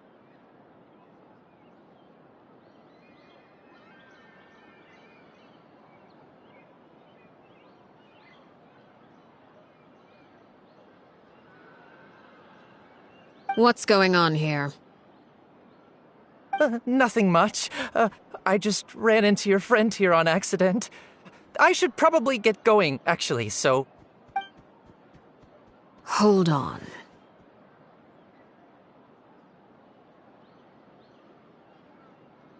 Of course, I'm happy to compensate you with mora, it's just... I don't have any on me at the moment. I'll take 3 papers. Here. Your payment. Oh! Thank you for your patronage. May the Archons bless you with good fortune. If only I had the chance to run into such generous customers every day. I should probably just take on a smaller inventory though, right? I'm getting married soon, so sometimes it's hard to not get ahead of myself. Anyway, I should head out. Goodbye!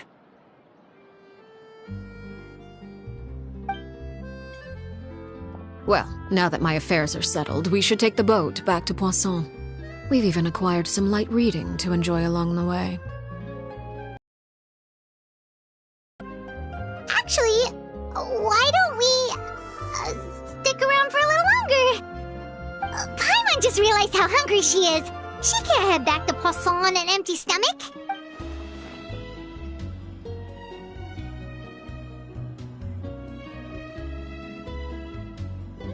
It appears you two are under the impression that delaying our return will somehow alter the situation in your favor. I'm sorry to ruin your fantasy, but your efforts are meaningless.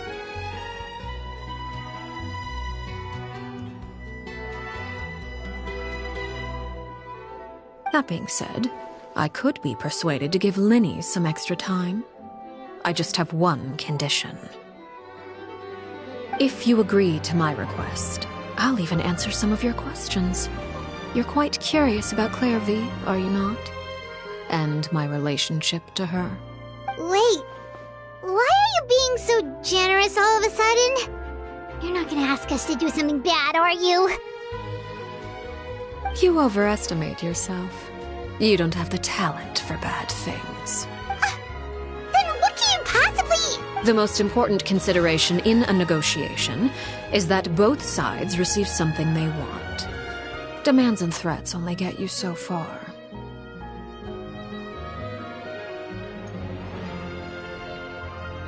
Wonderful. Here it is. When the time comes, make the choice that you deem most appropriate in the situation, and lend your help to the House of the Hearth.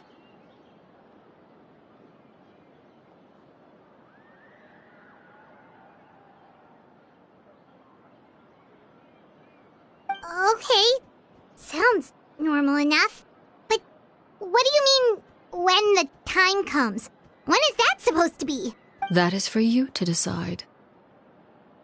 Then we have a deal. Follow me.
What is this place? Somewhere long forgotten by everyone. It used to be a grand building. Now it's nothing more than a pile of rubble. No one comes here anymore, nor does anyone care about what once happened here. Although, this place does have something to do with the story I'm about to tell you. It was before I became a Harbinger, and before Linny and the others joined the House of the Hearth. Due to certain events, I first killed Clairvy and then her mother. And this is where it all happened.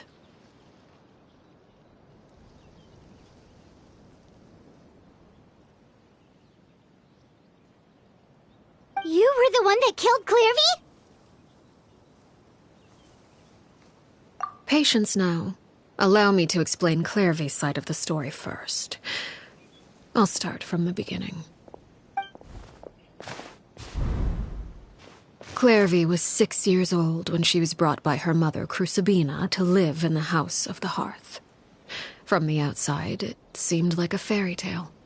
A thriving family made up of kind adults and friendly children.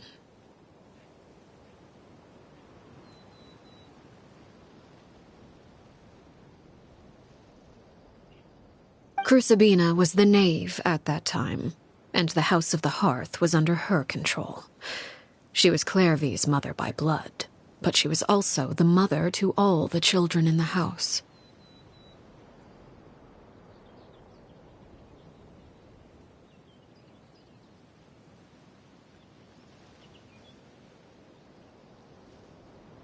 Clairvy was happy here, for a time. But she quickly realized that being part of this family wasn't a fairy tale at all. It was a kind of purgatory. Purgatory? Exactly. The House of the Hearth takes in war orphans from all over Tevat. But as for how to raise them, that depends entirely on the person in charge. Crucibina came up with a novel idea. She would teach the children to fight, force them to duel each other, and then crown as the king of the house the child who proved themselves most worthy of inheriting her title. It's difficult to estimate the number of children who died or were maimed in the process. There's little I can say about the ones who died. The ones that emerged with permanent injuries, on the other hand, well, they still served a purpose. They would be handed over to the doctor to be experimented on, or sent away on dangerous missions. Nothing more than tools to be used and then discarded. So those were the experiments Clairvy was talking about. But what actually happened to her? You said that Clairvy was Crucibina's daughter, so if Clairvy tried to convince her to stop what she was doing, Crucibina probably would have listened, right? Despite being Clairvy's mother, Crucibina cared little for her daughter. She forced Clairvy to join the House of the Hearth only as a means to demonstrate her own impartiality as a mother, to prove that she treated all her children equally. Clairvy did try to convince her mother to change her ways, but it was to no avail. After her efforts failed, the only other option was to rise up and try to fight back. Unfortunately, the other children had already been thoroughly indoctrinated into the illusion of happiness Crucibina had created.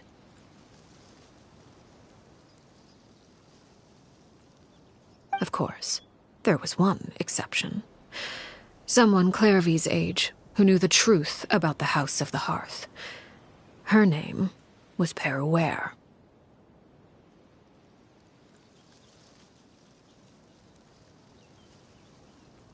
Wait, the friend that Clairvy mentioned? Friend, huh?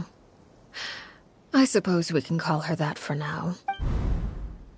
Clairvy was a cheerful and passionate person with a tenacious spirit. Peruere, on the other hand, was rather cold-blooded.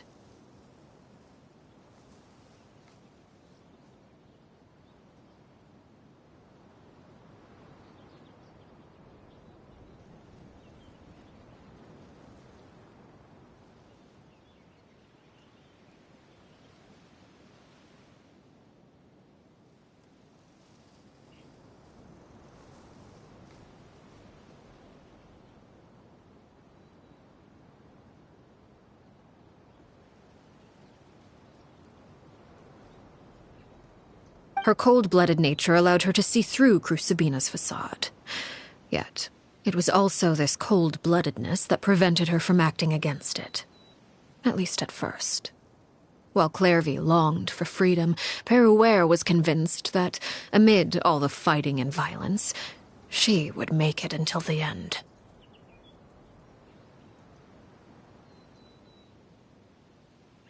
Despite their differences, the two became fast friends. United by their knowledge of the truth.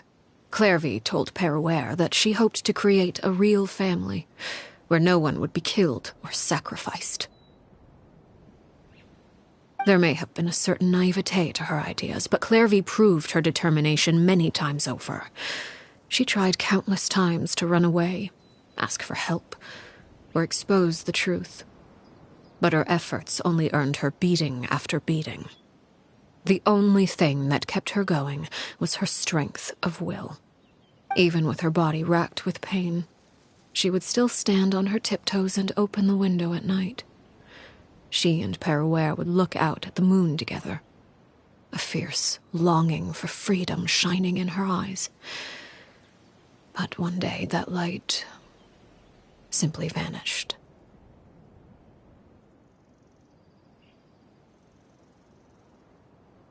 Oh no. What happened? Her hopelessness resulted from a culmination of things. 10 years had passed. 10 years worth of failure after failure. She and Peruere weren't children anymore, but finding any chance to escape still seemed as hopeless as ever. It was during this time that Peruere suggested a new plan. If escaping was out of the question, why not take down the very person sitting on top of this throne of lies? Mother herself. Clairvy rejected that proposal. She claimed that, as a famous harbinger, Crucibina possessed an unimaginable amount of power. Trying to kill her would have an incredibly low chance of success. Clairvy never gave another reason, but Peruere could see it written all over her face. Clairvy still thought of Crucibina as her mother. Killing her own flesh and blood was a line she couldn't bring herself to cross.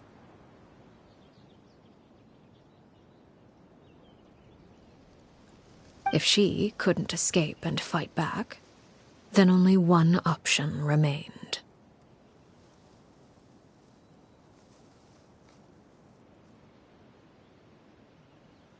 Precisely.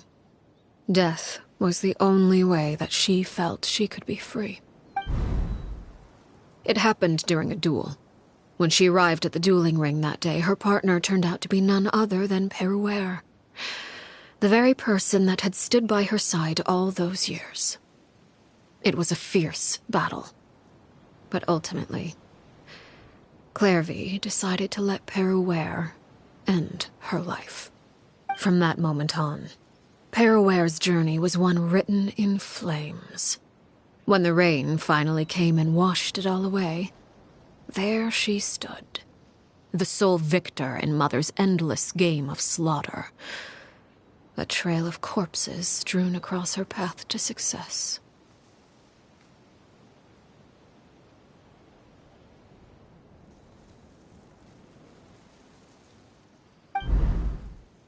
It was the very result she had predicted 10 years prior.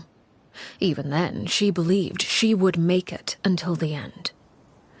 She wasn't surprised by the fact that she emerged as Mother's undisputed heir. Rather, her success left her with an inexplicable sense of restlessness. She was unsettled, and there was only one thing that could quell that sensation.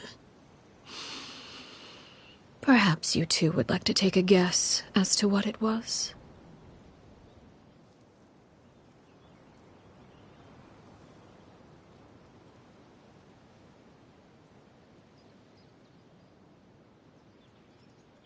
Crucibina, you mean? But... Correct. This is the place where Peruere killed her best friend. A mere year later, this is also the place where she fought tooth and nail to kill the mother they shared.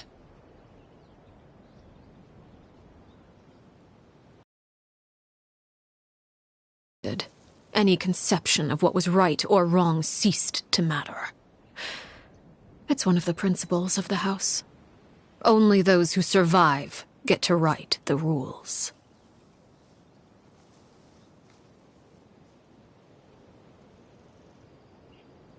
Peruere won the battle, and became a harbinger herself, after which Her Majesty, the Tsaritsa, bestowed upon her a new name. Arlecchino.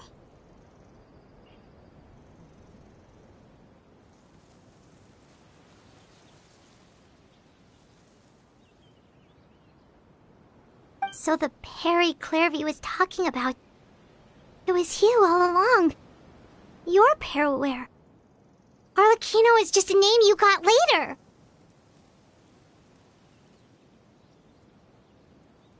I left that name behind long ago. I must say, hearing it now does bring back memories. After I defeated Crucibina, the moniker of Mother died with her. I chose to forego the title she called herself, and even chose to give up my own name. I rebuilt the House of the Hearth under a new identity. Not only as Arlecchino, but as father.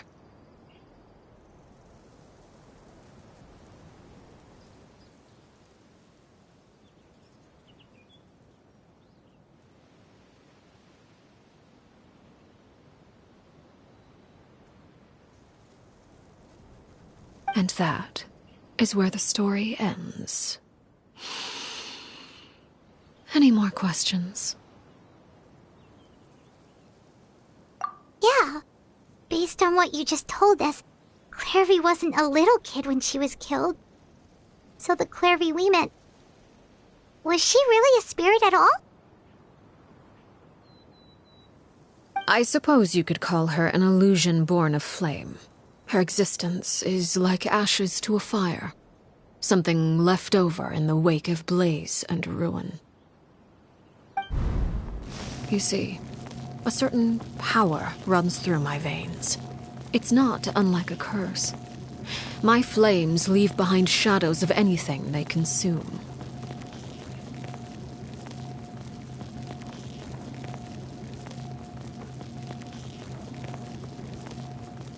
Of course, the chances of those shadows morphing into a sentient entity are exceedingly slim. Clairvy is a very special case. Clairvy died when she was 16 years old, but what emerged from the flames was her 6-year-old self. Her appearance wasn't the only thing affected. Most of her memories were lost to the blaze as well. Memory is a mysterious thing indeed. Losing a portion of your memories will alter your sense of self. Lose 10 years' worth, however, and it would be like living in the past. Like returning to a version of yourself that never grew up. No wonder Paimon got such a weird feeling when we were talking to her. Perhaps I should put it this way. Clairvy is someone trapped in time. It may seem like she exists with us in the present, but she truly lives in the confines of her own past. So if all of that is true, then you must have known about Clairvy for a long time. Indeed. She's a rather volatile and unstable entity. Sometimes she would look after the children. She's even saved some of their lives. But other times, she would hide from me and become obsessed with revealing the truth about the house to anyone who will listen. Shadows don't have the capacity to learn or grow. Any new information they encounter is quickly forgotten over time. Your attempts to expose Clairvy to sunlight. They failed, yes? The reason is actually quite simple. In Clairvy's mind, the house is impossible to escape, and it is this very perception that traps her there. But no matter. All I have to do is kill her again, and all will be resolved. I don't anticipate so much as a single speck of ash will be left behind this time.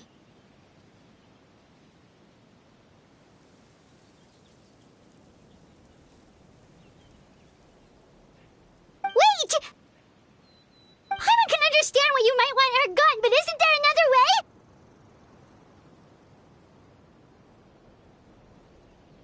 So what if she's trapped in her 6-year-old self? She's still your friend! At least talk to her first!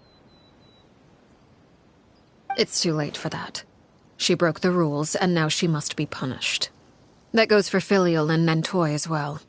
She's had quite the effect on them.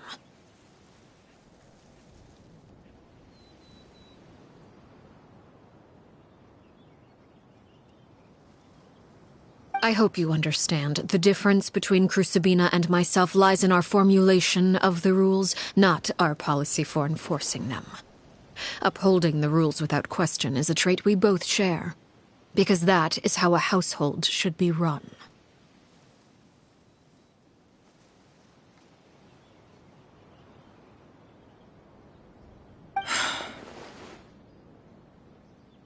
Is this really what you want to do? Whatever could you mean? Don't you want to say a proper goodbye at least?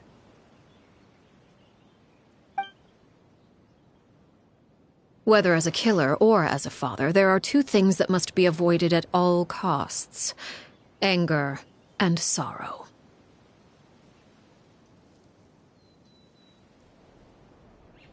Anger makes you impulsive.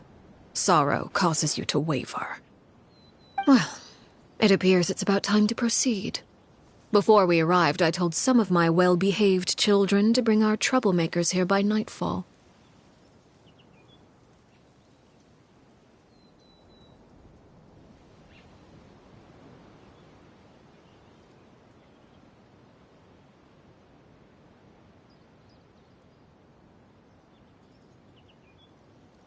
I do believe I've kept my end of the deal. I gave your friends quite a bit more time. As for what happens now, we'll just have to wait and see.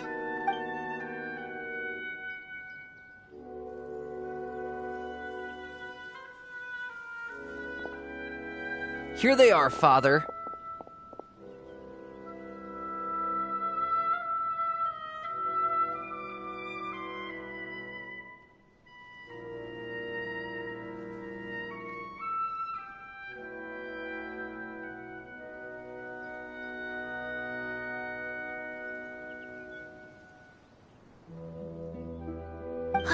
You gonna execute him? Seeing something like that would actually be a first for me. Lenny! I'm sorry. I heard about how you helped buy us more time.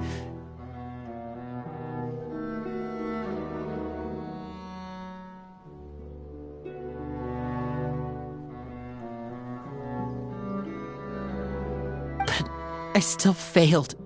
I couldn't find a way to fulfill her wish. Huh? Are you... Perry? Indeed, it's been a while, Clairvy. Perry! Shh. Stay right there. I'm sorry to postpone our reunion, but first I believe certain scores need settling.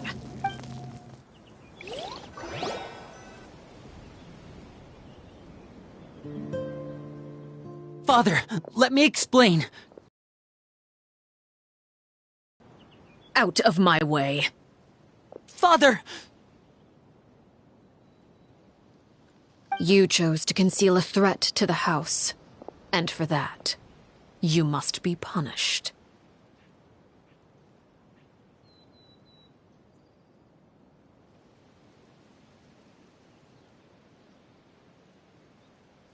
Overall, however, I suppose your wrongdoing is hardly the most egregious of the bunch, so I'll deal with your punishments later.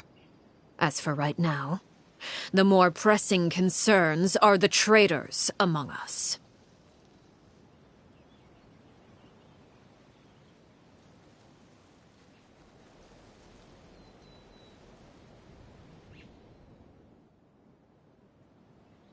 By traitors? Do you mean us?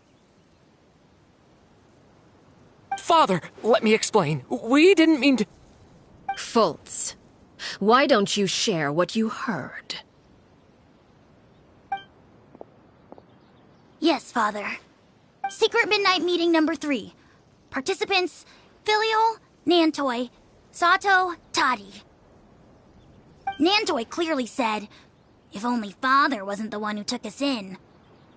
Sato added, I'm sick of this life. I just want to live as a normal person. Filial was the worst of them all. She called us crazies and said a bunch of mean things about Father. I did not! You're lying! Fultz is trying to frame us. It's not like I'm the only one who heard those things. After that, you and Toddy and a bunch of other people started talking about Clairvy. You were using all those things Clairvy brought up as an excuse to question Father. We're birds locked in a cage. The only way out is to destroy it. That's what you said, wasn't it? You little... You just want me gone, don't you? What did I ever do to you, huh?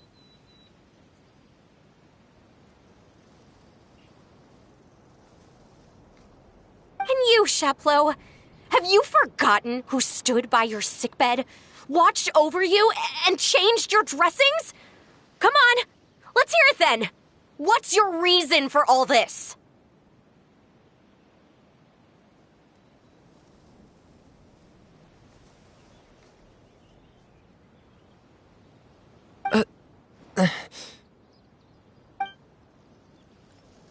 You're wrong, Filial. We don't want you to die. You're our family. Liar. You wouldn't be doing this if that were the case. So why? Why have you backed us into a corner? We all live in the House of the Hearth. You know the type of work we do, Filial. A single betrayal can cost dozens of us our lives. It's not like it's never happened before. That kind of thing is hard to forget. That's why the House of the Hearth cannot tolerate any form of betrayal. Ever since we came to Poisson, You've had 7 secret meetings! A lot of the things you talked about really crossed the line. You've been spying on us for half a month? Wait a second. Now that I think about it, the move to Poisson was just a way to make it easier to spy on us, wasn't it? Because we were all in one place! You've had this planned all along!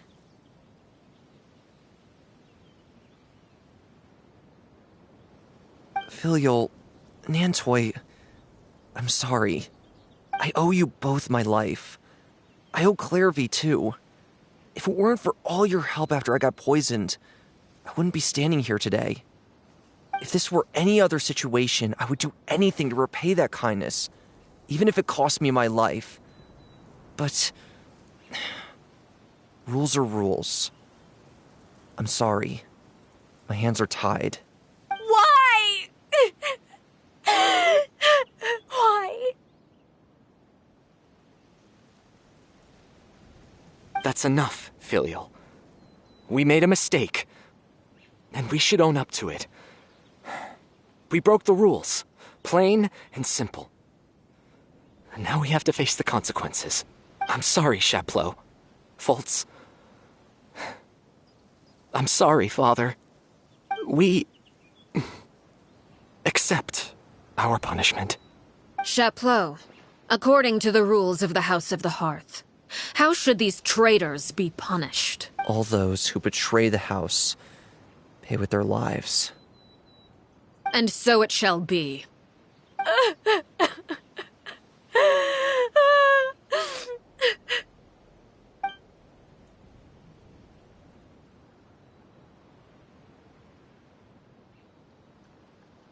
Father, please wait! Something you want to say, Linny?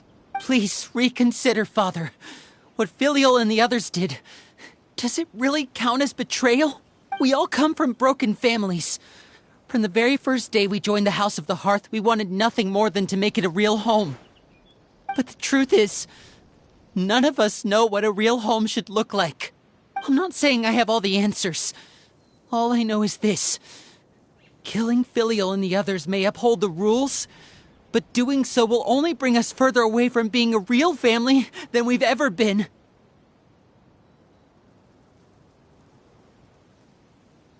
So please, Father, please reconsider. I agree with Linny. Father, please. Linny, you...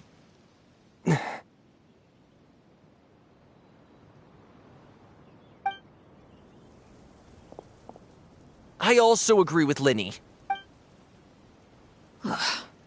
An order once given cannot be rescinded. However, given the extent of your determination, I suppose we shall have to go about this a different way. Draw your weapons and face me. Our weapons? Father, are you referring to a duel? Precisely. The rules of the house will not be altered. Traitors must be punished. However, resolving disputes with a duel is also one of our rules, one that also applies to me. Demonstrate a sufficient showing of strength, and I shall offer a concession.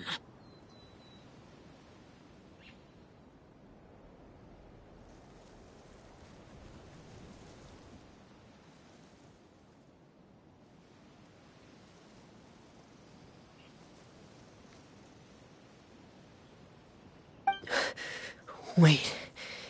Beat Father in a duel? Impossible. Father is way too strong, even for Linny.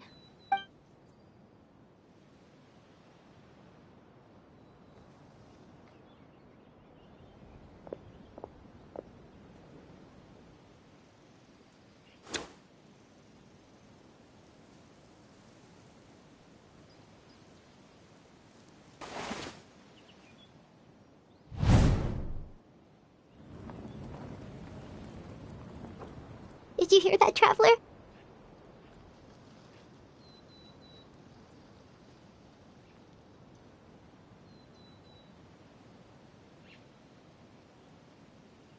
letting the others have to duel the knave. What should we do? Can they really win something like that? If they lose, those people from the house are really gonna be executed. Hey, are you listening?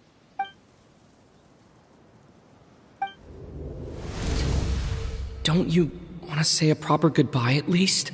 Anger makes you impulsive. Sorrow causes you to waver.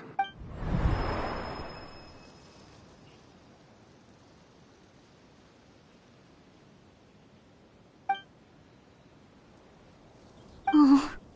Looking at that expression on her face, she seems really serious about this. Guess that means there's no chance she's throwing the duel on purpose, huh?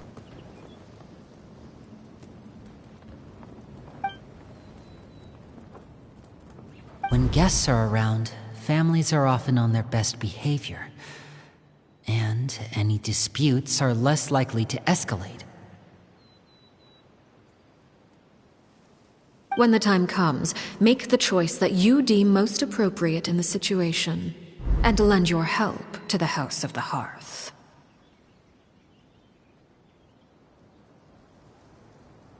What's wrong, Traveler? Hey, where are you going?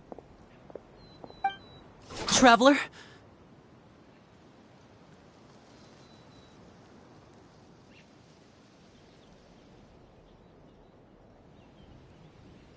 You're asking to join the duel against the knave?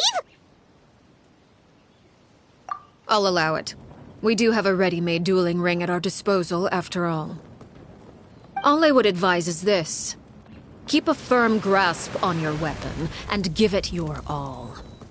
Any less, and you may just lose your life.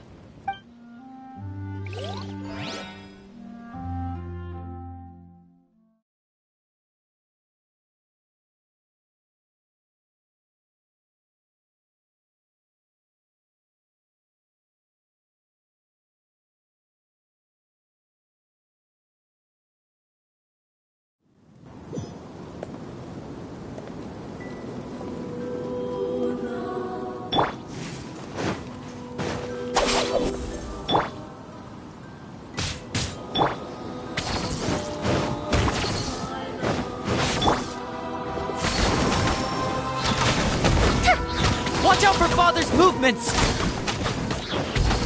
Closer now. Out of my way! How amazing. Cue the spotlight! With the rising flames! Now that's more like it.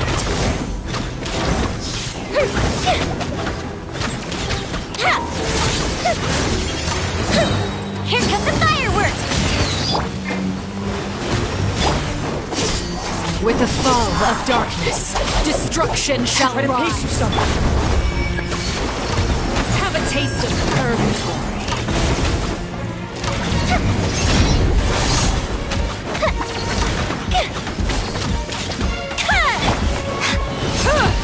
Get with me! Water jet! And voila! Firehead! Is it my turn now?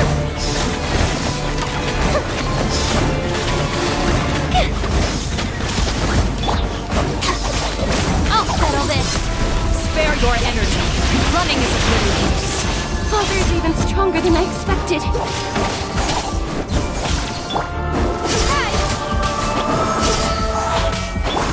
Water jet! Dissipate!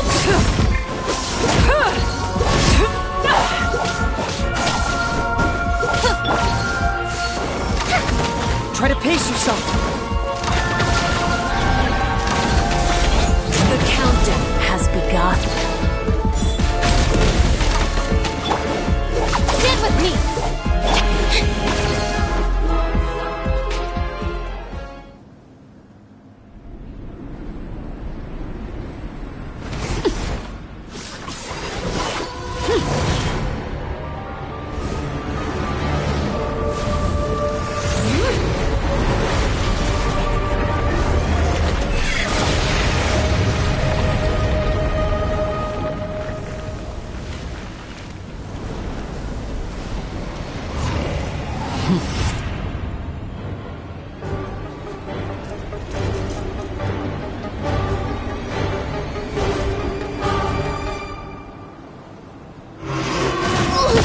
Darkness has consumed away. My blade is all that remains. Zip on up! Now for chance! Over here!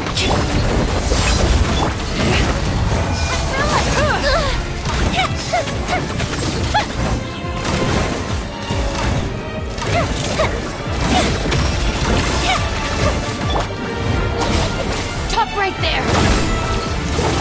Watch out for Father's movement! Look out!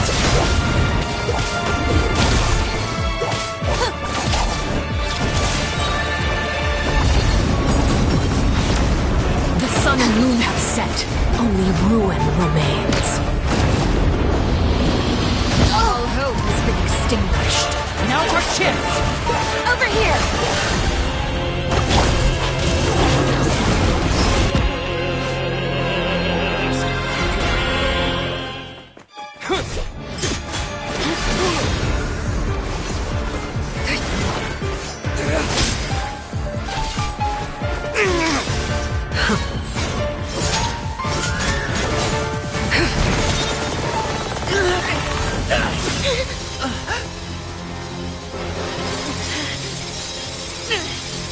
You should know better than to crowd in one place.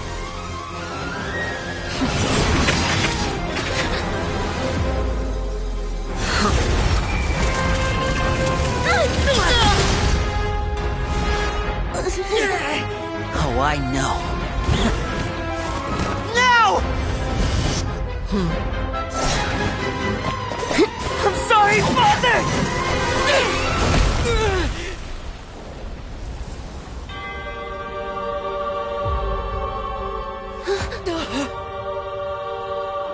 Sorry for what? This pitiful excuse for an attack.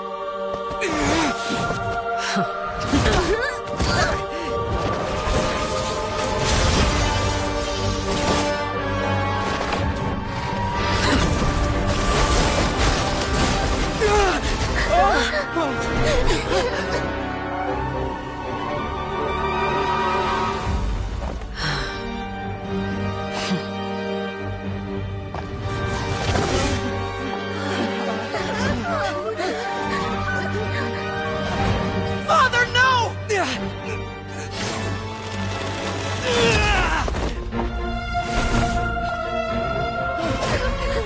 Made it out, did you? You're stronger than I expected.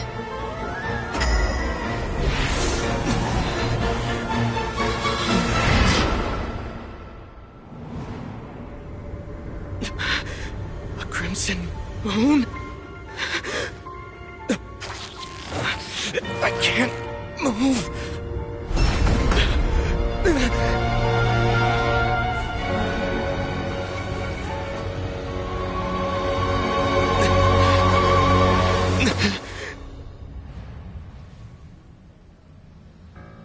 Still, not strong enough to beat me.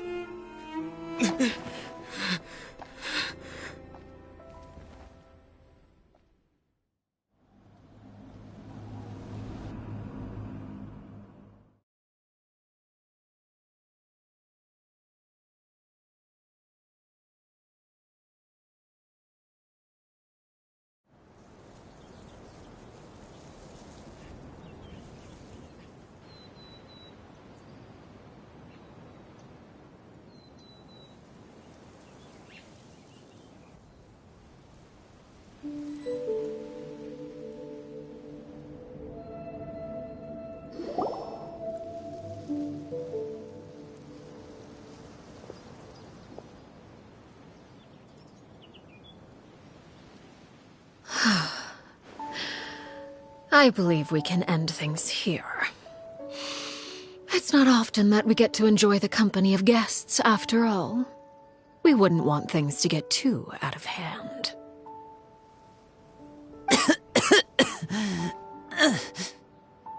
Brother, are you all right? Lenny.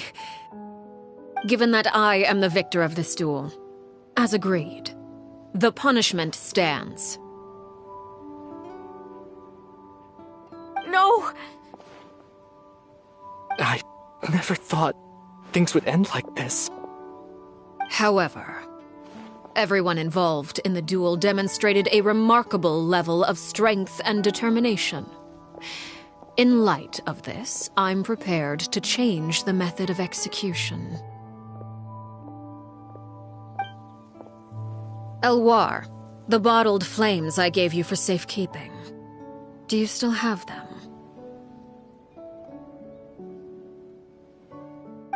Yes? I wasn't sure what they were for, but I've kept them super safe. I didn't lose a single one. Wonderful. Then, in just a moment, I'll have you administer them. Bottled flames? Indeed. They're the product of a secret experiment. Under certain special circumstances, flames can be extracted from my person and preserved. Once ingested, searing pain will spread across every inch of your body. No harm will come to you physically, but your memories will be burned away. If you can withstand the pain, when you awake, you'll have forgotten everything you know about the House of the Hearth, and will be expelled from the organization.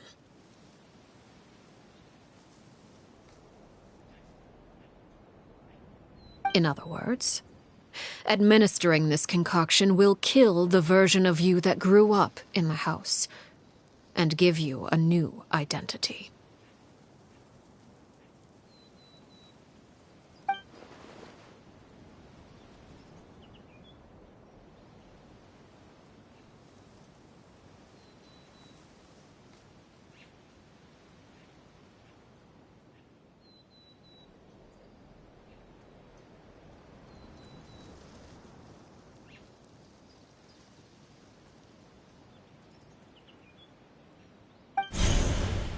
Memory is a mysterious thing indeed.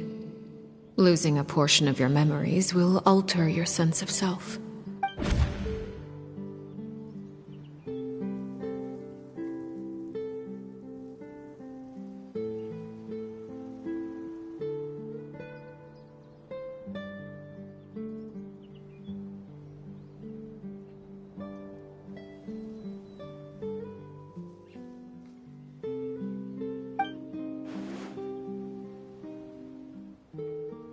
So, you're just letting us go, Father? You misunderstand. Memories are extremely important. Once consumed by flame, the version of you standing before me will die, and our secrets will die with you. So no, I don't intend to just let you go, because the person who survives will be nothing but a stranger. Even so, I won't have to live in fear anymore. I'm sorry, Father. I'm sorry I let you down. But I really... Don't cry, Filial. You haven't left the house yet, so there are still rules to be followed, yes. Remember what I taught you. Anger makes you impulsive, sorrow causes you to waver. Don't let yourself be controlled by your emotions. Of course. I'll remember. Dry your tears, and go pursue the life you really want. Yes, Father. Chaplot, Foltz, Elwar, take them back to Poisson. And bring Linny and the others as well. I prepared 3 extra vials of bottled flames. As for whether to take them, the choice is yours. Goodbye, children. The next time we meet, I will no longer be your father. Thank you for all you've done for the house. I hope you have bright futures ahead of you.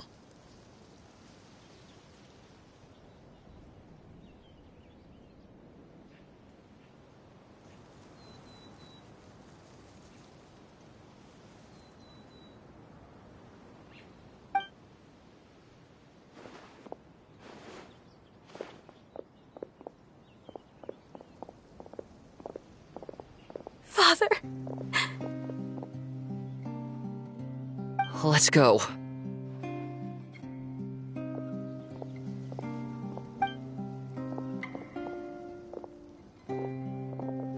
Here, grab my arm, Linny.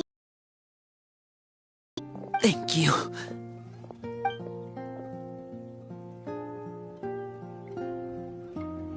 Clairvy.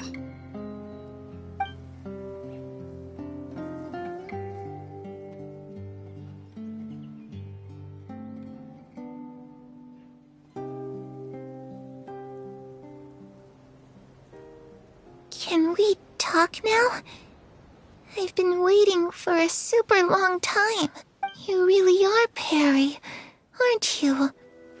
I haven't seen you in so long. How come you're all grown up? Wait, did I somehow travel to the future on accident? Or am I dreaming? What a long dream. Neither. You died, Clairvy. That's what happened. You could have at least sugarcoated it a little. Look, she's done speechless.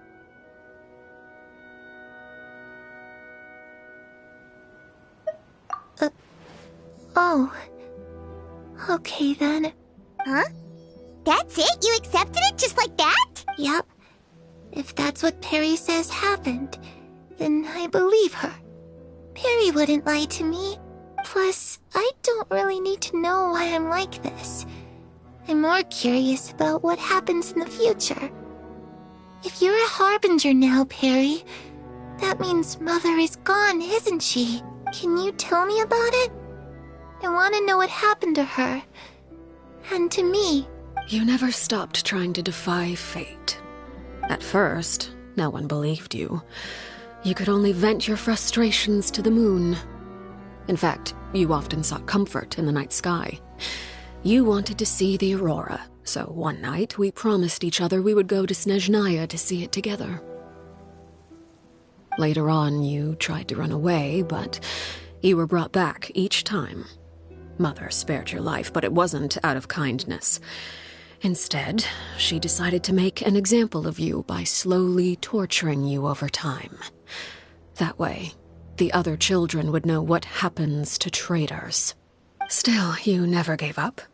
Mother hoped that through ruthless duel after ruthless duel, she would be able to crown an ultimate victor among the children she raised. But you called on everyone to unite, to fight to a draw in order to reduce casualties. Your efforts may have only delayed the inevitable, but still. You gave them hope.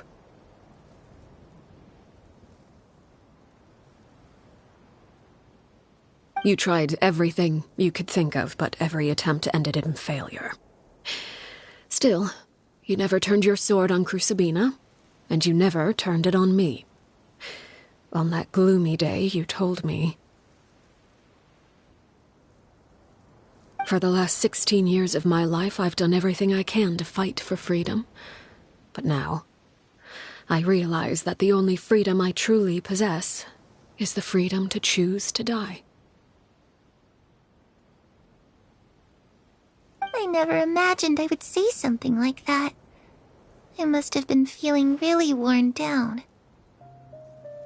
But somehow, I still think I understand. According to Mother's plan, only one of us was going to make it until the end. And I always hoped that person would be you.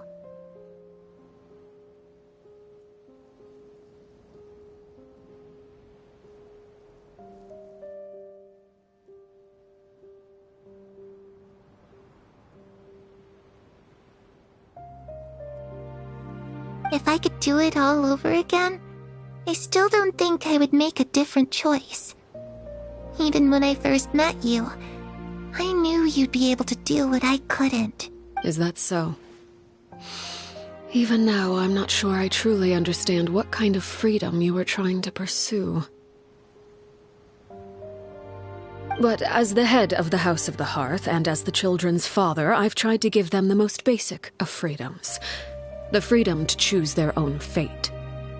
It's something I discussed with the Iudex of Fontaine. The children who want to leave the house will have their memories wiped clean of all secrets pertaining to the organization. In return, they will be allowed to live a normal life in Fontaine without being prosecuted for their past. Of course, I won't simply hand freedom to them on a silver platter. They have to fight for it and prove themselves worthy of it.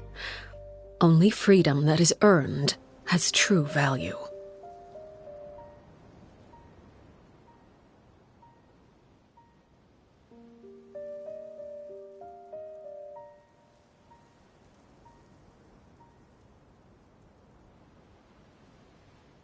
That's more than enough. That's exactly the kind of life I was fighting for. You know, Perry, I think you're a pretty amazing king, and a really great father, too.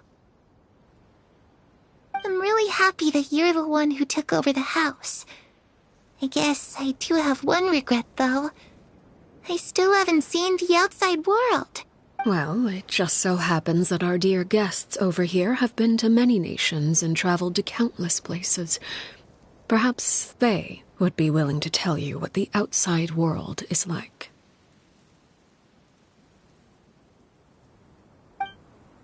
Really? Of course! We've traveled all over the place. We've got so many stories, we could probably talk your ears off for 3 days straight!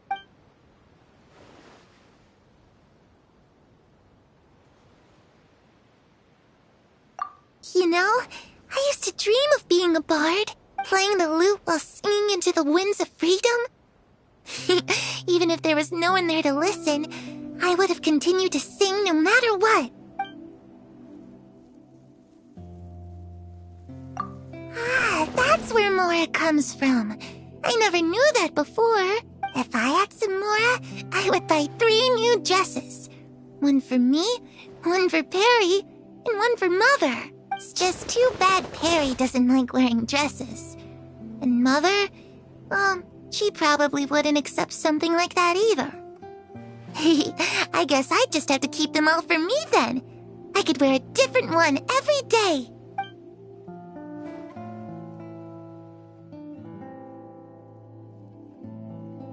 Those yokai you mentioned, what do they look like? I once saw a drawing of this one guy with horns on his head and a super scary face. Are there any yokai like that? Oh, sounds like you're talking about an Oni. Yep, we've met one, and let Paimon tell you, they're not nearly as scary as they look.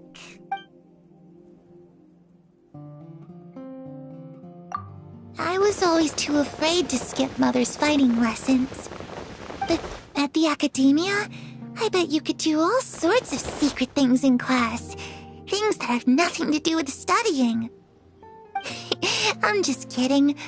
Being able to study whatever you want without having to fear for your life actually sounds pretty great.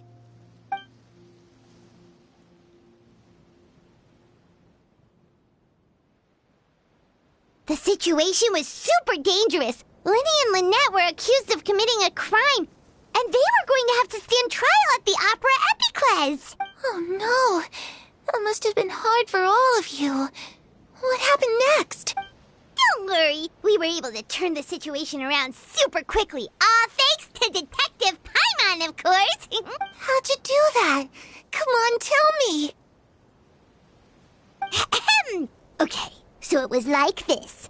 After the failed magic show, we rushed to the scene and...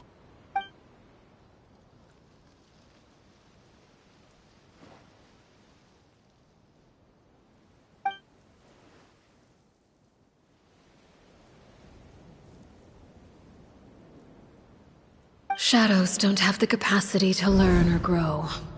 Any new information they encounter is quickly forgotten over time.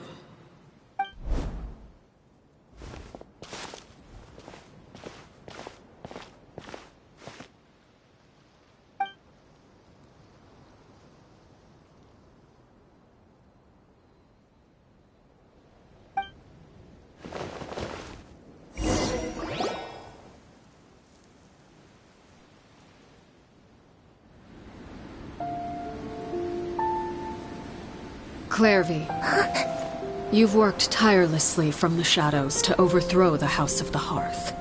Now, by my authority as the Knave, I shall announce how this matter ends. You are hereby expelled from the House of the Hearth. You are no longer tied to this place.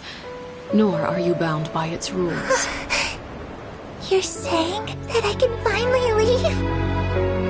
I get to experience the outside world as well? Oh, I almost forgot. There's no getting older for me. Still, seeing who you grew up to be makes me really happy, Parallel. Take care of yourself. Goodbye. May we meet again someday.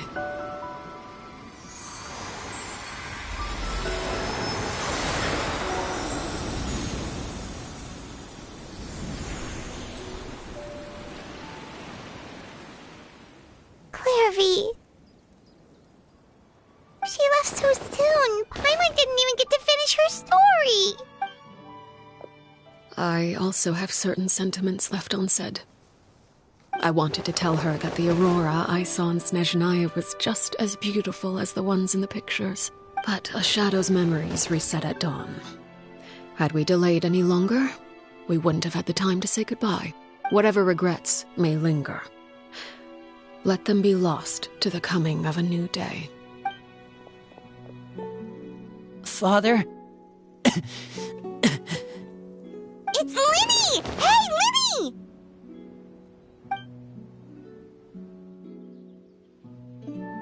What is he doing back here? Let's go check it out.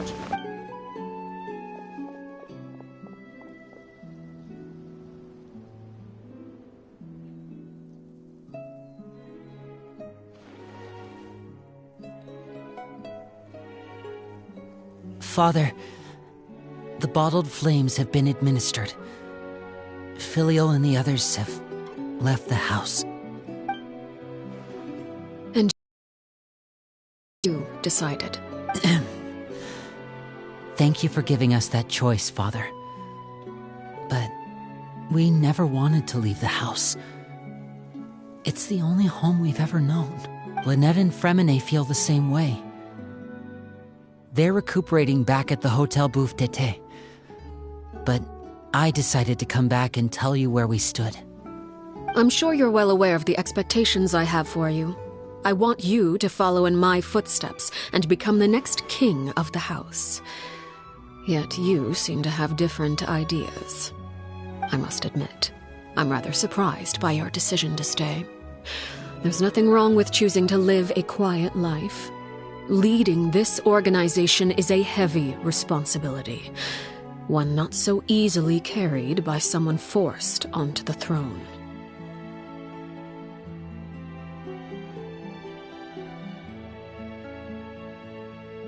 I just never understood what you saw in me. What made you believe I was deserving of that throne? You're brave, talented, and, most importantly, you cherish your family. You would do anything to protect them, even if it costs you your life.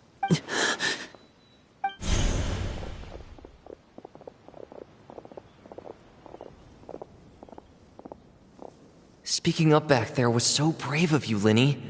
It's all thanks to you that we were able to convince Father to back down. You're a hero, Linny. Hero? Father is the real hero. Had Father gone all out during the duel, there's no way I would have walked away with my life. She must have had it all planned from the beginning, from the very moment she suggested a duel. I'm not deserving of that title. I'm not strong enough or smart enough. You're wrong. In my opinion, all you need to be deserving of the throne is conviction and the necessary strength to act on it. We may have different ideas of what it means to be a family, but you can hardly be said to lack conviction. What you truly lack is strength. For someone of your talent, though, that's something that will come with time. Even without that strength, you still chose to face me in a duel, even though the odds were stacked against you. That capacity to honor your convictions is what I truly see in you. Father. No one knows what the future holds, what tragedy or triumph may be in store. Being at the head of this organization requires the strength of will to face whatever comes. Caution will only hold you back. If reaching a certain standard were required to go after what you want, I would never have succeeded in killing my predecessor. Back then, there was still a considerable gap between our abilities.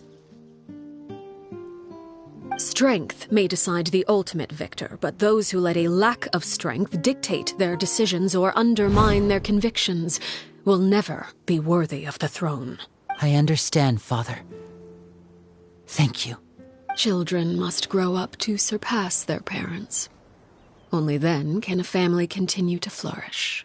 The road ahead is not an easy one, so I'll ask you one last time. Are you certain you want to stay? You've done so much for me, Father, and that kindness must be repaid. Plus, with Project Stuja at hand, there are many dangers ahead, and I, for one, don't intend to back down. Protecting my family at all costs. That's my conviction. Then you're welcome to stay. As for Project Stuja, you need not be too concerned.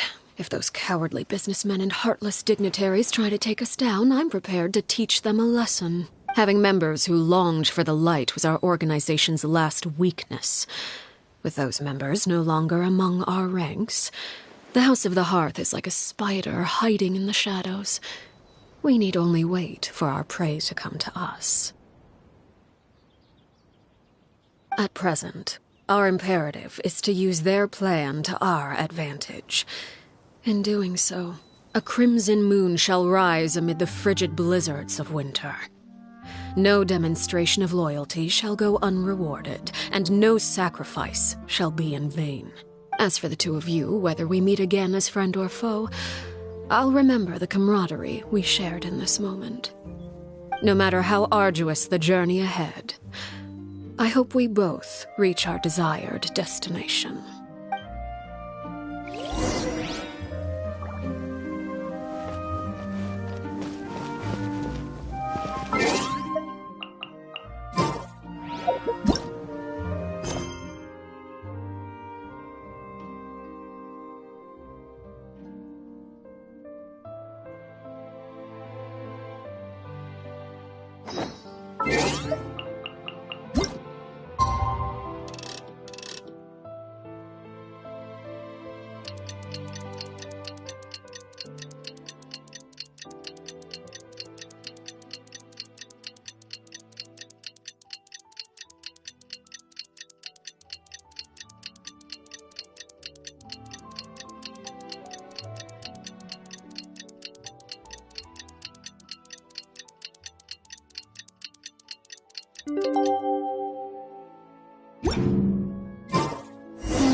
Didn't Linny say that Lynette and Fremine were recovering at the Hotel Bouffe d'été?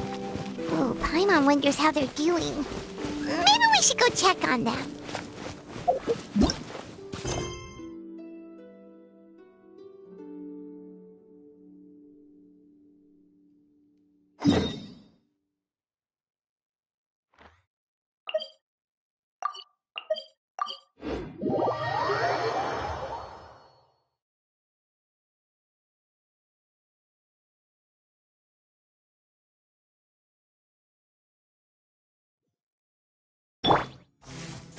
Stand with me!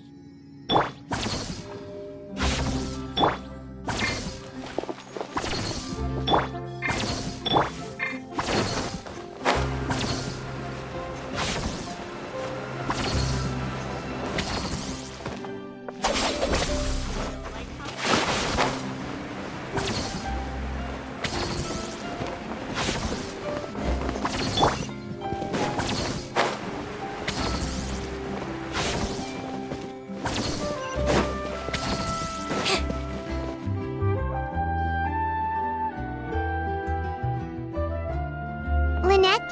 Fremine? How are you feeling? Much better. Whew, what a relief! What about you? Are you feeling all right?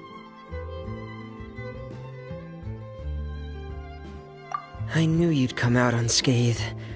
Us, on the other hand, well, we've been bedridden for 2 days. I couldn't even turn over. Oh, and I wanted to ask, is Clairvy gone? Linny and the other members have left Poisson and returned to the House of the Hearth. According to him, there haven't been any more sightings of a spirit roaming the house.